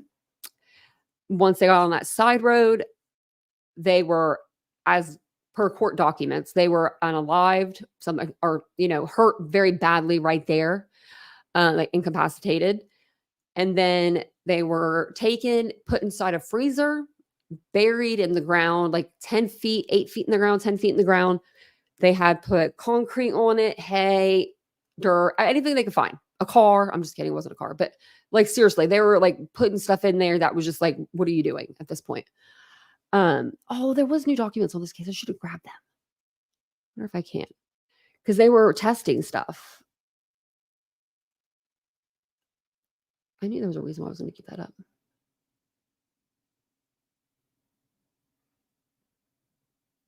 Okay.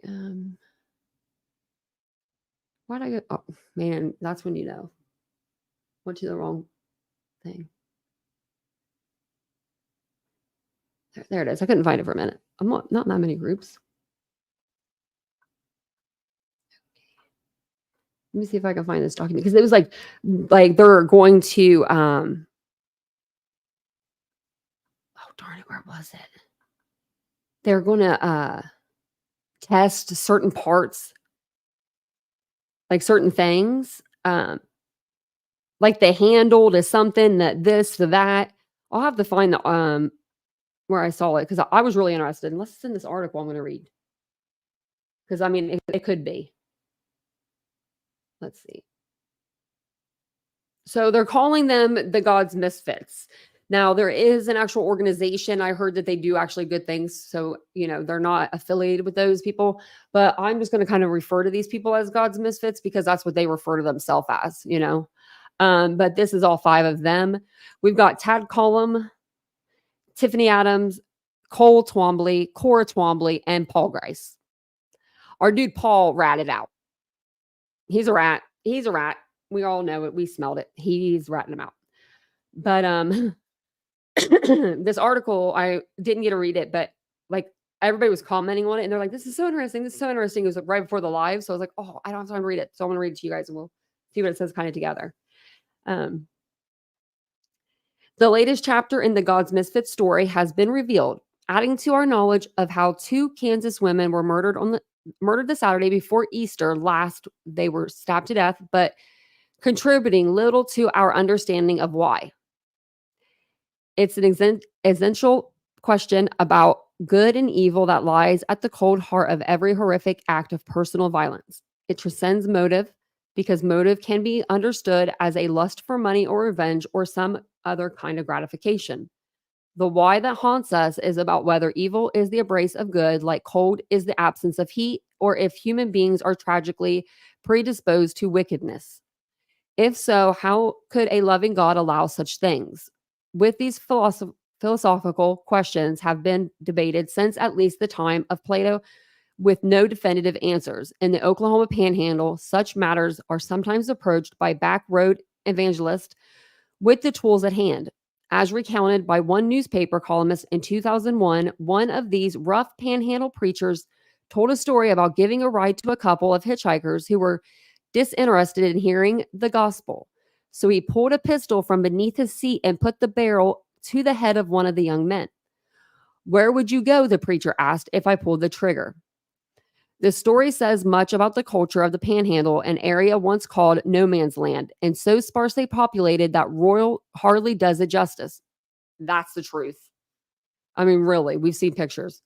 It's a region that is equal parts fierce individualism and brimstone. Jay Grilland, who wrote up the story for the Oklahomian, said the pistol-wielding pastor was the first preacher he met in the Panhandle. It's a story that may be familiar to the 5 defendants accused in the murders of the Kansas women. Members of an anti-government Christian prayer group who called themselves God's Misfits were in court September 18th for a hearing on a prosecutor's motion to combine their cases. Each of them faces the same set of charges: 2 counts of first-degree murder, 2 counts of kidnapping, and conspiracy to commit them. If convicted, they could all face the death penalty. The defendants are Tiffany Adams, 54, and her boyfriend Tad Collum, 43, both of Keys, Oklahoma. Cora Twombly and her husband, 44 and 50, of Texoma, Oklahoma. And little baby Paul Grice, 32, also of Keys. They are accused of unaliving Veronica Butler, who was in a bitter custody dispute with Adams, and Julian Kelly, a court-approved child's visitation supervisor. The women were on their way March 30th to a children's birthday party, but they never arrived. Butler was 27 and Kelly, the wife of a local pastor, 39. Both were from Hugoton, Kansas, about 40 miles northeast of where their car was found abandoned near a remote stretch of road just south of the state line in Oklahoma. Much BLOD. I don't know why they really hate when we say that word on here. A broken hammer and Butler's glasses were discovered on the roadway near the car, according to probable cause affidavit. Jillian's purse was found with a pistol magazine inside, but no gun. An extensive search for the women followed, and their bodies were found April 14th in a chest freezer that had been buried in a farm pasture about 8 miles from the abandoned car. 4 of the Misfits were arrested before the discovery of the bodies. In affidavits, authorities alleged Adams, a grandmother of the children in the custody battle, organized the ambush of the women by purchasing stun guns, burner cell phones, and items used in the kidnap and murder plot. Details of the plot emerged when the 16-year-old daughter of Cora Twombly, referred to as CW in court records, told investigators what her parents had described about the killings. Yes, her parents told her and had her clean out the car. The fifth defendant, Grice, was arrested April 24th. He thought he wasn't going to get arrested. Corey, you told your daughter, dummy. I don't know why you would tell your daughter that. Like, why would you do that? That's so stupid. Grice, in part, stabbed an unalive Butler, sliced his hand badly with the knife, and accompanied the bodies of Butler and Kelly to the burial site, a court brief alleges. He threw his clothing, stun gun, and knife used to unalive Butler in the burial site. His clothes found in the burial site contained his and Butler's DNA. The other person to wield a murder weapon, according to the court documents, was Cullum. That's the boyfriend of Tiffany. Cullum and Park got permission from the landowners to dig the hole for the burial site and dug the hole with his skid steer the day before the murders. He stabbed and killed Kelly and drove the bodies to the burial site. He put his clothing in the burial site and buried Butler and Kelly inside a freezer in the previously dug hole. His clothing found at the burial site contained his and Kelly's DNA. The accessories to the knife found at the burial site were found in his home. Although not specified in the brief, the accessories to the knife might be its sheath, packaging, or other related material. That's what I said. Taken another way, it strikes me the term could be used to describe the Misfits themselves. Adams, the brief stated, had purchased burner phones from Walmart, which were used by the conspirators to communicate. Dumbass. She purchased the stun gun devices at Standard Supply. One of the stun devices was found at the burial site. She purchased the yellow straps that were placed around the freezer containing the bodies of Butler and Kelly at Tractor Supply. She purchased the pants that Colin put in the burial site. Adams hated and despised Butler and wanted her dead. There are few clues in the background of either of the misfit couples that would help us understand the charges against them. But Grice, the fifth and youngest misfit, wrote a disturbing political manifesto and filed it in his local district court in July 2023. I wrote about Grice's document and his Sorvin citizen beliefs a few months ago. The manifesto seems out of character for somebody who was once recognized as a hardworking and talented young rodeo star. Oh, he's a rodeo star.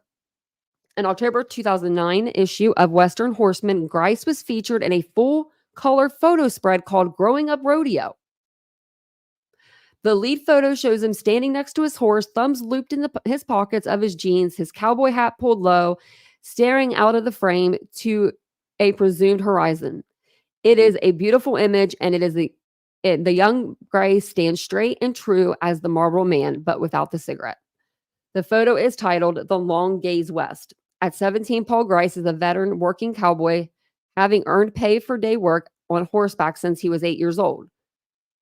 Grice used the money from his day work to buy a quarter horse called Bueno, and he hoped to win a youth rodeo buckle. Until his family moved to Roy this year, Grice grew up in Kenton, Oklahoma, a short ride from the Colorado and New Mexico state lines. Paul will continue working cattle on ranches through it, though if he can swing it, he'd like to take out time to attend ranch management school at North Texas College. This is a little thing on him. But just 2 years later, Grice was involved in a shocking animal cruelty case.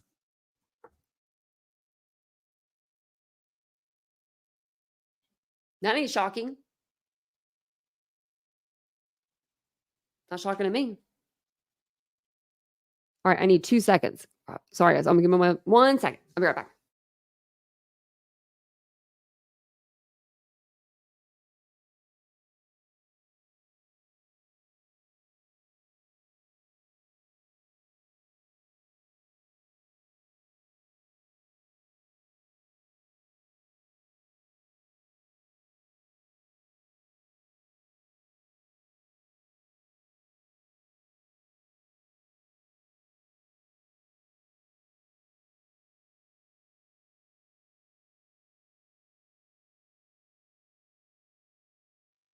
I'm sorry. I had to grab a drink and I didn't have my fridge full. Shame on me.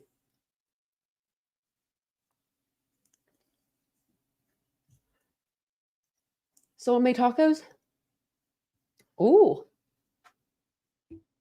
Tomorrow's National Taco Day. Well, I know what I'm having tomorrow. Right, Ladybug? Jillian wasn't supposed to be there. It was supposed to be the other lady that was usually there. Trying to think of her name. I can't think of it off the top of my head, but there was a lady that went normally was there. And she didn't go because Tiffany Adams told her to not come, that she wasn't needed. Her services weren't needed. That I think she told her Veronica wasn't coming to get the kids. And so she just didn't go. So then Veronica got Jillian to go. And in my personal opinion, I think it's because Tiffany had a closer relationship to the other lady. You know, I think she felt some sort of way towards her. She hated Veronica. And I think she just didn't know Jillian to care. I know. And I'm like, who made tacos? Like, I'm going to come over. I would too. I'd be like, I'm going to go on a plane right now. I love tacos. I eat tacos every day. How'd they find out? Trying to think. They found out because they went and they were looking at the property. They were looking at everyone's property, and he had just buried something. They could see the ground was disturbed. They weren't very smart. So Tad Colum, he asked Beasley, his neighbor, or his the landowner, hey, can I dig a hole? I'm gonna bury some concrete, like a concrete post or something, or a tree stump. And he was like, sure, whatever, go ahead and do that with your skid steer.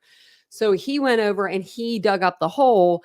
And then after Jillian and Veronica were missing, he goes back to the guy and says, yeah, they're probably gonna look at me for these murders. So if they just come in, can you just tell them that I didn't dig that hole? That wasn't me. What? Like, why would you dig the hole on your own property? The only person that had a problem with Veronica Butler was Tiffany Adams.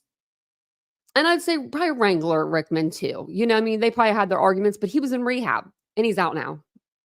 The ex, I guess the baby's dad. Let's see where we were at. Grice was among 5 men who in 2011 used a Ford diesel pickup to drive over and kill 4 pronghorn antelope in a pasture about 15 miles south of Raton, Mexico. I've never even seen an antelope. Why would you? I'm looking up antelopes. Antelope. Okay, I think I spelled it wrong. Oh, they're pretty. Oh, wait, what the hell? I think I have a picture of one of these. I can't remember. I got a picture of like an animal in my bathroom. Vincent picked it. He's like, I want this. I'm like, what the hell is that? It's like a picture of one of these. Look at that. Why would you do that? Paul Grice, you're gross. No wonders why you want to life somebody. You were on the track. That's what they say. I mean, like they say, that sometimes they unalive and they hurt animals before they move on to people. It says a few of the antelope were pregnant.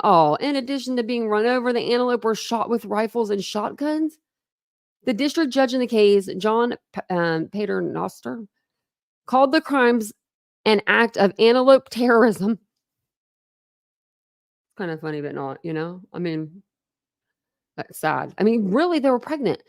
Some of the defendants were employees of the Philmont Scout Ranch near New Mexico, but it's unclear whether Grice was employed there as well. Grice initially was charged with 2 counts of unlawful hunting, according to the case file from state court, tampering with evidence, giving alcohol to a minor, and contributing to the delinquency of a minor. In a plea deal, the unlawful hunting and alcohol charges were dropped in exchange for no contest pleas on the felony delinquency and tampering charges.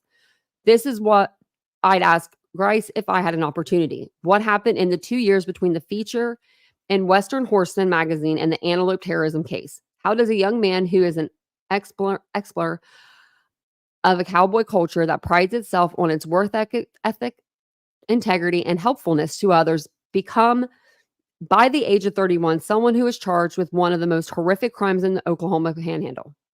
I've written Grice in jail to ask just that question. I doubt that I will ever get an answer considering the gravity of the case and the fact the judge has instituted a gag order. But there may be a clue to the mystery there. That is Grice. And that story recounted by Grinlin, the one in which the panhandle preacher holds a gun to the head of a hitchhiker and asks him where he thinks he'll go if the trigger is pulled. The preacher was Ranch Grice, Paul's father.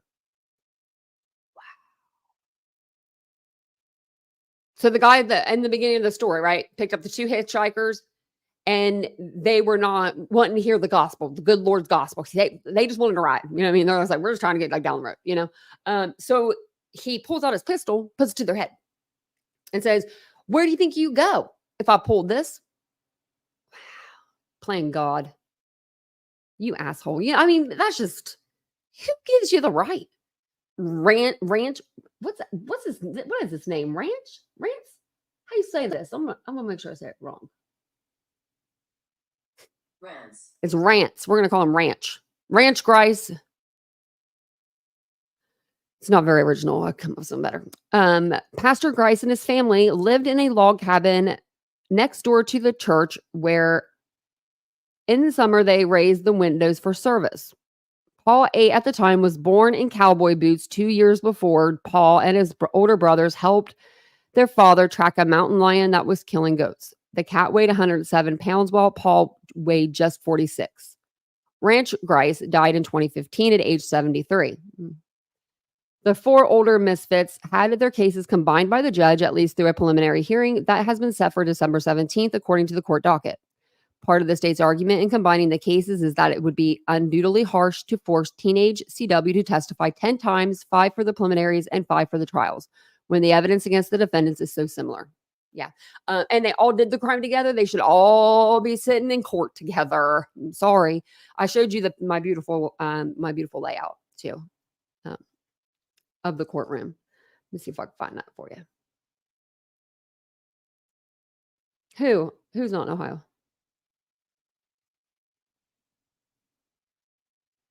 These guys aren't in Ohio. These guys are in Oklahoma. I'm in Ohio. There it is. Let's see. Okay. So this is the courtroom. It's my beautiful picture. They've got tables set up here for Tad. So like, you have the state prosecution and they have Tiffany Adams at the defense table. Just her, one person. They got Cora and then they got Paul and then they have Cole and Tad behind them. They had to set it up this way because they can't be talking to each other during court, That wouldn't be good. It says, but Paul Grice, in a separate hearing after the consolidation motion was granted, waived his right to a speedy trial and preliminary hearing. This means he won't appear with the others in December and might also signal that Grice is seeking to separate his defense from the others or that he's looking for a plea deal. District Judge Clark Jett set Grice's next court date for February 19th, 2025. Man, that feels weird saying that. Whatever evidence may be forthcoming in the prosecution of God's misfits is unlikely to answer the internal question of evil. That is best left to the philosophers, theologians, and poets. What the rest of us must wrestle with, like Jacob in the desert, and the evidence of what one human being can do to another. We may never answer the question of why. That's true. We might not ever get that answer. But we know why. We know why she did it. She didn't like Veronica. She didn't want Veronica to have her children, and she wanted to take them from her. She didn't care if she had to go to prison for the rest of her damn life. She was 54. She lived half of it. More than half, probably. I mean, she looks pretty rough. So she probably lived more than half. Now, on the other hand, the other ones were young. Even her boyfriend was like 12 years younger than her.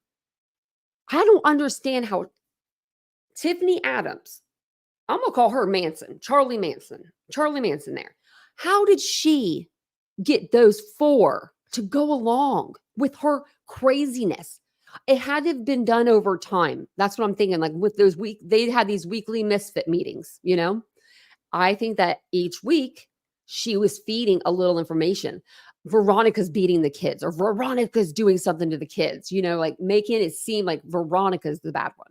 Even though Veronica's not doing anything wrong. She's just going to get her kids and taking care of them, taking them home. She was on track to get those babies back. She had her own business. She had her own place. Those were things that she was getting in line so she could get her kids back. So it's very unfortunate. That case is very unfortunate. Now, I may have to do this one tomorrow. I was going to listen to the radio with y'all, but let's see if anyone's listening. Oh, it went down. Oh, I guess 1,500 people are still listening. I was listening to the amateur radio down in North Carolina, and it was just kind of interesting listening to it. But maybe we'll do that tomorrow. And then let me put this in the chat though. I mean, if you guys, it's USA.gov. I don't know how good they are, but it says they have resources for people that need it for the hurricane. I just was looking up stuff and I saw it. It just, they're just trying to like help you find your loved ones, just disaster recovery, financial assistance, safety, health, weather, communications, science, business and consumer information, like all of it. Government agency closures. Well, everything's probably closed. I mean, I don't even know. Whole towns are just gone. I was thinking about it. I was thinking about covering that. I covered it. I think I covered it once, but it was just like the Roden murders. I think it was just like one time. It was a pre-recorded because I have a file for them. So I'm like, oh, I must have done a video. But they I'm really interested in that because I grew up 30 minutes from Pike County, like maybe 40 minutes tops. Almost like the Piketon County. Yeah, it is almost like that. Yeah, where 8 people were unalived by a group of 4 or 5 people. I mean, it's just what? One family after another over kids.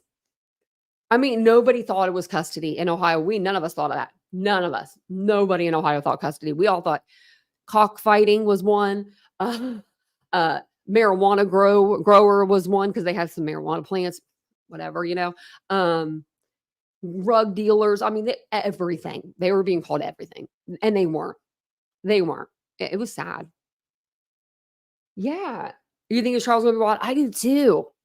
Okay. Yeah, I can cover that one. Let me write that down so I don't forget because sometimes I forget, but that's the case I like to talk about. That one was another case, just like Abby and Libby's case, where I was like stopped in my tracks and I was watching the news. Like, what? Like that would what? Can you imagine? I can't even imagine. But I've got okay. So I think I told you guys all of it. I was gonna tell you. We'll go over. I'll come on live tomorrow and we'll go over Diddy updates because there's some updates with him. Like there's more updates. He makes 3rd bid for bail. He is. I don't know if he fired his old lawyers. I mean, that one was dumb. The one with the baby oil. Okay. If you're a lawyer, wouldn't you check your sources? Like, I mean, check them well. If you are representing one of the most high profile clients that you'll ever have, right? When asked about the baby oil, he said, oh yeah, he just buys it in bulk at Costco. No, you don't. I checked the website and I went to Sam's Club. They don't sell baby oil. And then the article came out the next day. They don't sell baby oil. And I was like, oh, hot damn. So why would his lawyer not check to see if Costco at least sells the baby oil, right? Like they don't even sell the baby oil, dummy, or lube. You're not going to find that in a big bottle at Sam's Club. You gotta order that stuff from the Lion's Den or something, guys. I forgot how many Diddy songs I liked. I used to be a Diddy fan. I don't know why I liked his music. He wasn't very good. Wasn't very good. Like kind of raps like me. Just like no feeling. Like I don't know. You know what I mean? Just like I don't know. I didn't feel the oomph. He's gonna look like a big fool. Oh man, there's just so many. Do I have any? I've got so many tabs open. We went over a lot. 1,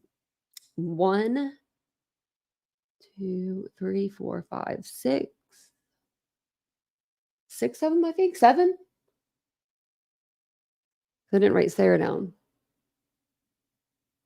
Yeah, wow. Lots of cases. I was just going through my tabs to see if there was, oh man, there's so many people going to court. Let's see.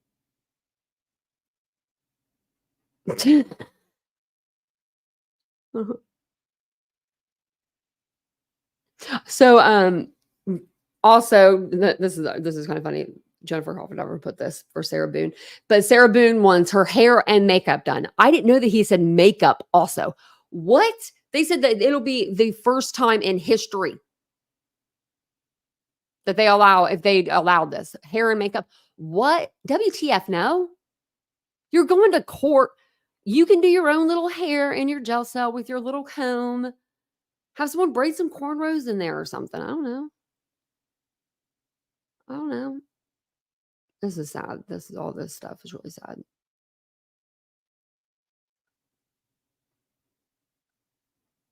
Who is this?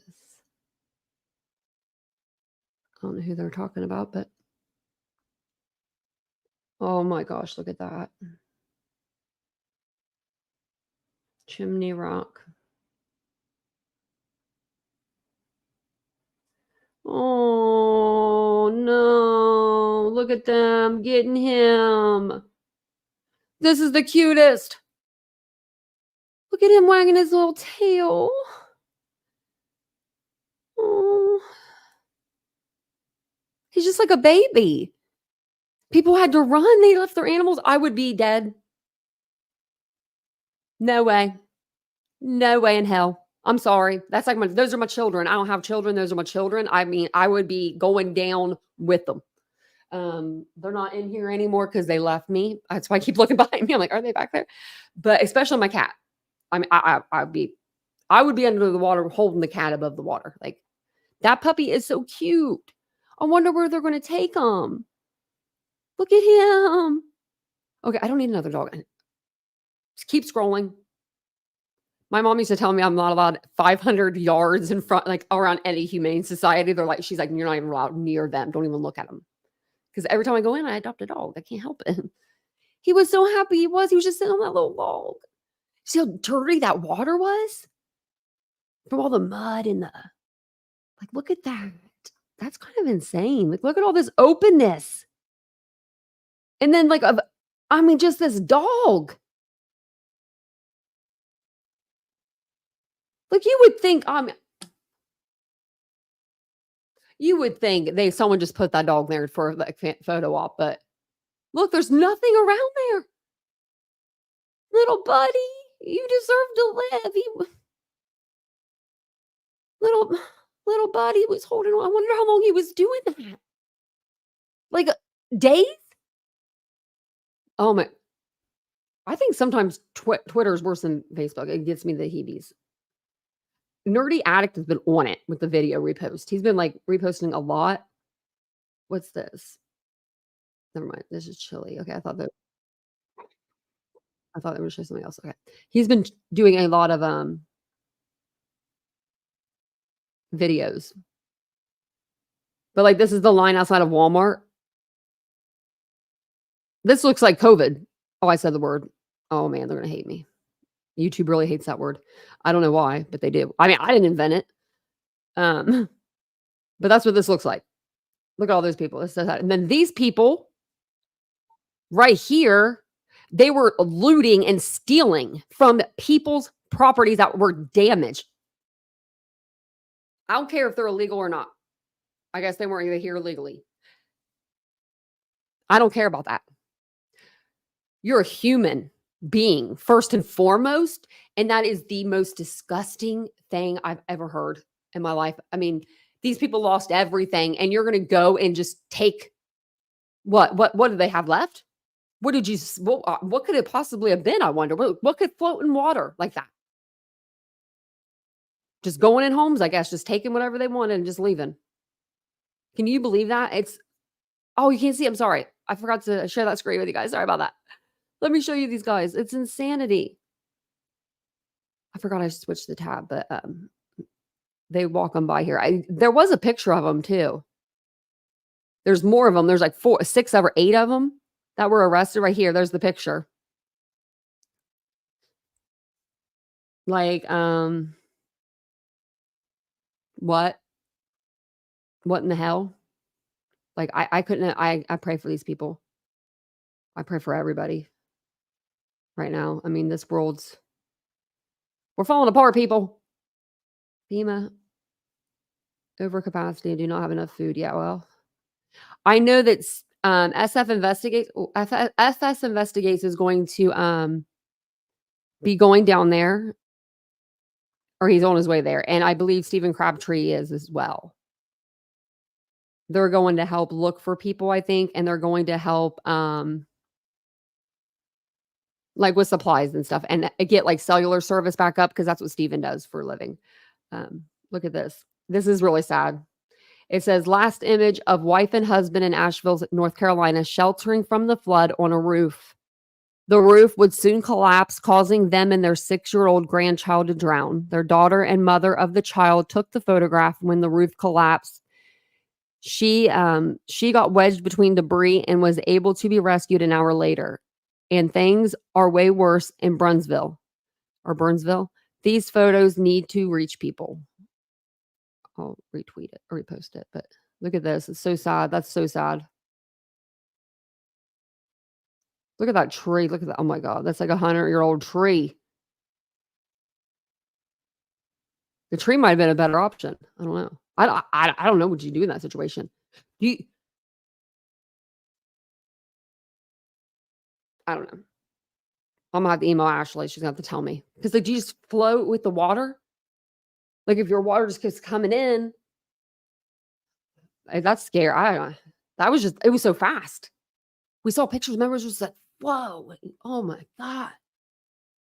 I can't stop looking at it, guys. I don't know. I've never been like so in, like, I'm in shock at what happened. I'm terrified of water. So this really terrifies me. What I wanted to do tonight, and if you guys have any, Ashley, if you're listening on a replay, if you have any pictures of anybody that's missing, anybody that's missing in, you know, these areas that are looking for their loved ones, let me know. I'll put their picture up on any of the lives. We could do in the beginning, middle. I don't care. We can always put their picture up, and then that, you never know.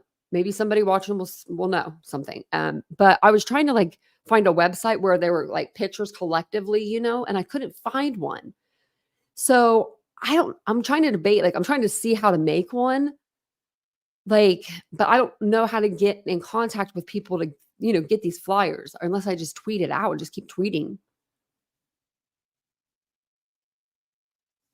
Yes. I would be holding, I don't know. I would just have to be swimming with a dog on my back. I've always thought about getting them like harnesses. Like I know they have to make some sort of dog harness that hooks onto you to where like if you were on a second story and you had to climb down with your dog, you know, I know there's something like that. But I need that. Oh, there's a Facebook group for the missing. Thanks, voices. I'll look on there. And then on our next, like, yeah, then we can like go over them. So I was like, I saw a few pictures. I'm like, oh man, I feel bad, like, because I can put them out, you know. That's no problemo. Yeah, I mean that picture is really sad. There are people that are there trying to help, but I don't think that I think that it's going to be a very, very, very, very, very long road. Look at this. That's so sad. Like, where are all these people? These people can't drive. They have no cars, no homes, no toilet paper, even not even a friggin' toothbrush. Just imagine not even having your own toothbrush. Not even, no more. Gone. See ya.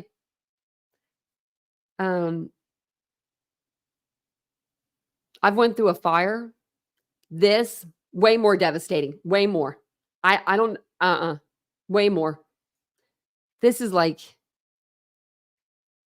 you can't save stuff when it's like this. I mean,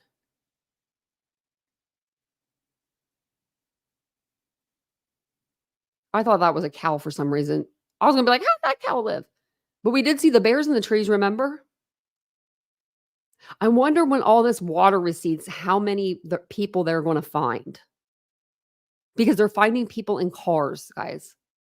Think about it. All of those highways that were crumbled because of that hurricane. All those highways had cars on them. Mm-mm.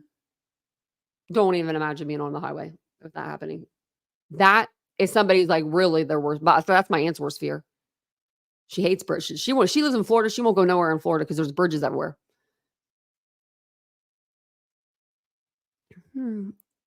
That's good, Debbie.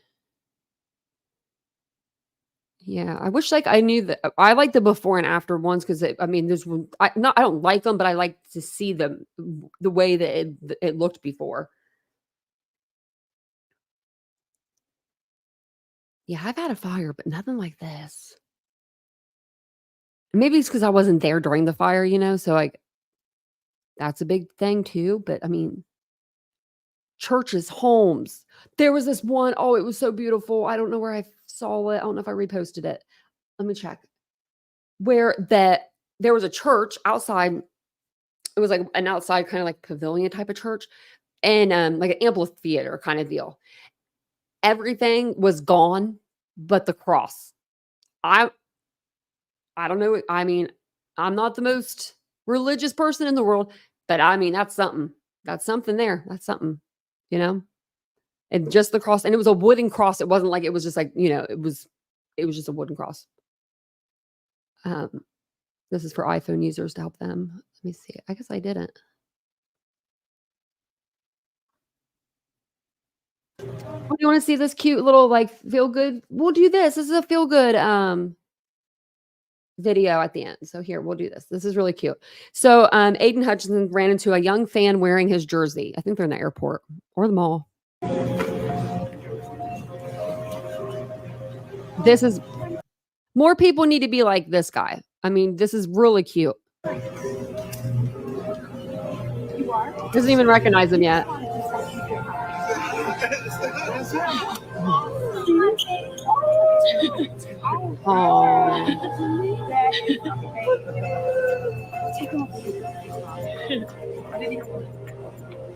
That's a video.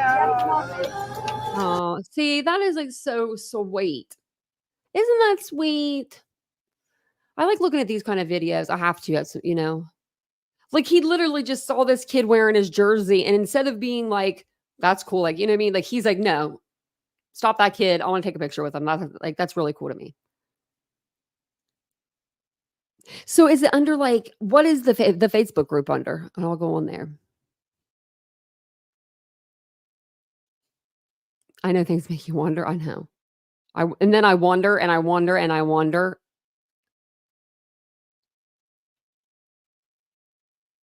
Check with the churches and organizations.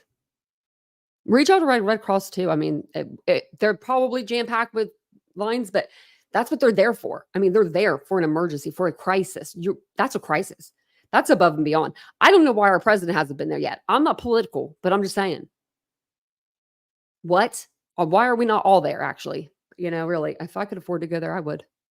I don't even know how to get there. I wouldn't even know how to get to. All the bridges are on. But they're like someone was putting it online, like how to like get out of there and stuff. It's crazy. It's craziness. But I think that's all I have for you. We could always listen to the radio, like tomorrow or something, like during the day. If, everyone's on and nobody's doing anything, because I'm sure there's going to be a lot of people being found and rescued and all of that. It looks like there's 1,600 people listening to it right now. So must be pretty interesting. I signed up for it too, so we can always listen to it now. The government does need to do something, like more. We need a huge shop vac, guys. We need to get rid of the water. That's the first thing. I don't even know what to do with all that water. Like, does it just seep down eventually? Like, you just got to wait it out? Like, there's so many people that are just, the numbers are going to be astonishing, I think, when we find out how many people are gone. And I really hope that the people that are out looking for their family members, they're found. I couldn't imagine the not knowing. And you're seeing that all that horrificness just going on around you, and then you don't know. Hey, Lindsay. So then, you just don't know. But I thought this video was cute. I thought I'd show you guys that. That's a good video to end with. I'll refresh the tab on Diddy. Let's see if anything else popped up in the last 2 minutes, because that's really what happens. 12 minutes ago. Yeah, it's the same thing. I mean, this is... So they're saying that there's like a video out there, right? That people are trying to find and shop for it, like buy it. And it supposedly has P. Diddy in it and somebody else that's even higher up than him, like higher ranking. So if he is like CEO, rap god kind of dude, which I don't think that's who he is at all, what would be bigger than that? Politician? I don't know. Someone that plays sports, like an athlete of some sort. I don't know, but we'll see. We'll find out. Don't you worry. We'll find out. But thank you guys for being here tonight. I appreciate it. I stayed on longer than I thought. 2.5 hours. Look at that. But I'm going to jump off here. And I hope that everybody finds their people. And I think Jay-Z's probably nervous too. I hope he don't go down. I know him and Diddy are like best buds, but man, I really like him. Like his music. I've been wanting to do like a video for one of his songs, like with all my friends in it. And now I'm like on the fence. I want to make this video for like 3 years now. Should have made it. So, but thank you guys for being here. I appreciate it. Yeah, there's no roads. There's no nothing. I'm going to keep looking into that too. I mean, and let me put the hurricane relief, like this tip line from USA.gov in here again, just in case anyone needs it. You never know, or just call Red Cross. This is sad. Hopefully people have insurance. Oh man. I mean, do people take out, like when you get insurance? I'm not that's Vincent. I don't know how much we get. I wonder how much they get. You know what I mean? I wonder because if your house is worth, let's say 200,000, what if you only get like 100,000 in insurance? You don't think your whole house is going to go. You think maybe a room or something might flood, or you have to use a little bit. I would think that a lot of these people are going to be like paying out of pocket. It's good to see you. It's good to see everybody tonight. It was really good to see everybody. New people. I love that. And we do talk true crime here every day. And we talk a little shit too here now, every now and again, I guess you could say that. Because you could say that when I'm on one of my tangents. But we're fun. We're fun here. So if you want to subscribe, we'd love to have you. We would. I'm going to put the channel membership link in the chat. If anyone wants to join our channel membership, we would love to have you over there as well. If you're watching over on Unfiltered, we're over on Titanium Built usually, but we do I'm going to be over on Unfiltered doing unfiltered content over there. So if you want to see me like ranting and raving, we'll move it over to the unfiltered side because that's me, unfiltered. Like the Betty stuff, because Betty's been doing some stuff. I was going to shut my mouth about her, but then today I was like, man, Betty, you're just begging to be talked about. She's begging to be relevant. I don't know. But thank you guys for being here. I do appreciate you guys. Don't forget to hit the like button, subscribe, hit the bell icon. I'll be on tomorrow. So I will see you guys all then. Have a wonderful evening. Have a wonderful day tomorrow. And I'll see you tomorrow. Bye, guys. Actually, let me try this. Does this work? It doesn't even work. I don't know how this outro works. Okay. We'll see. If I do an outro twice, that's why. If it's twice as long. Bye, guys.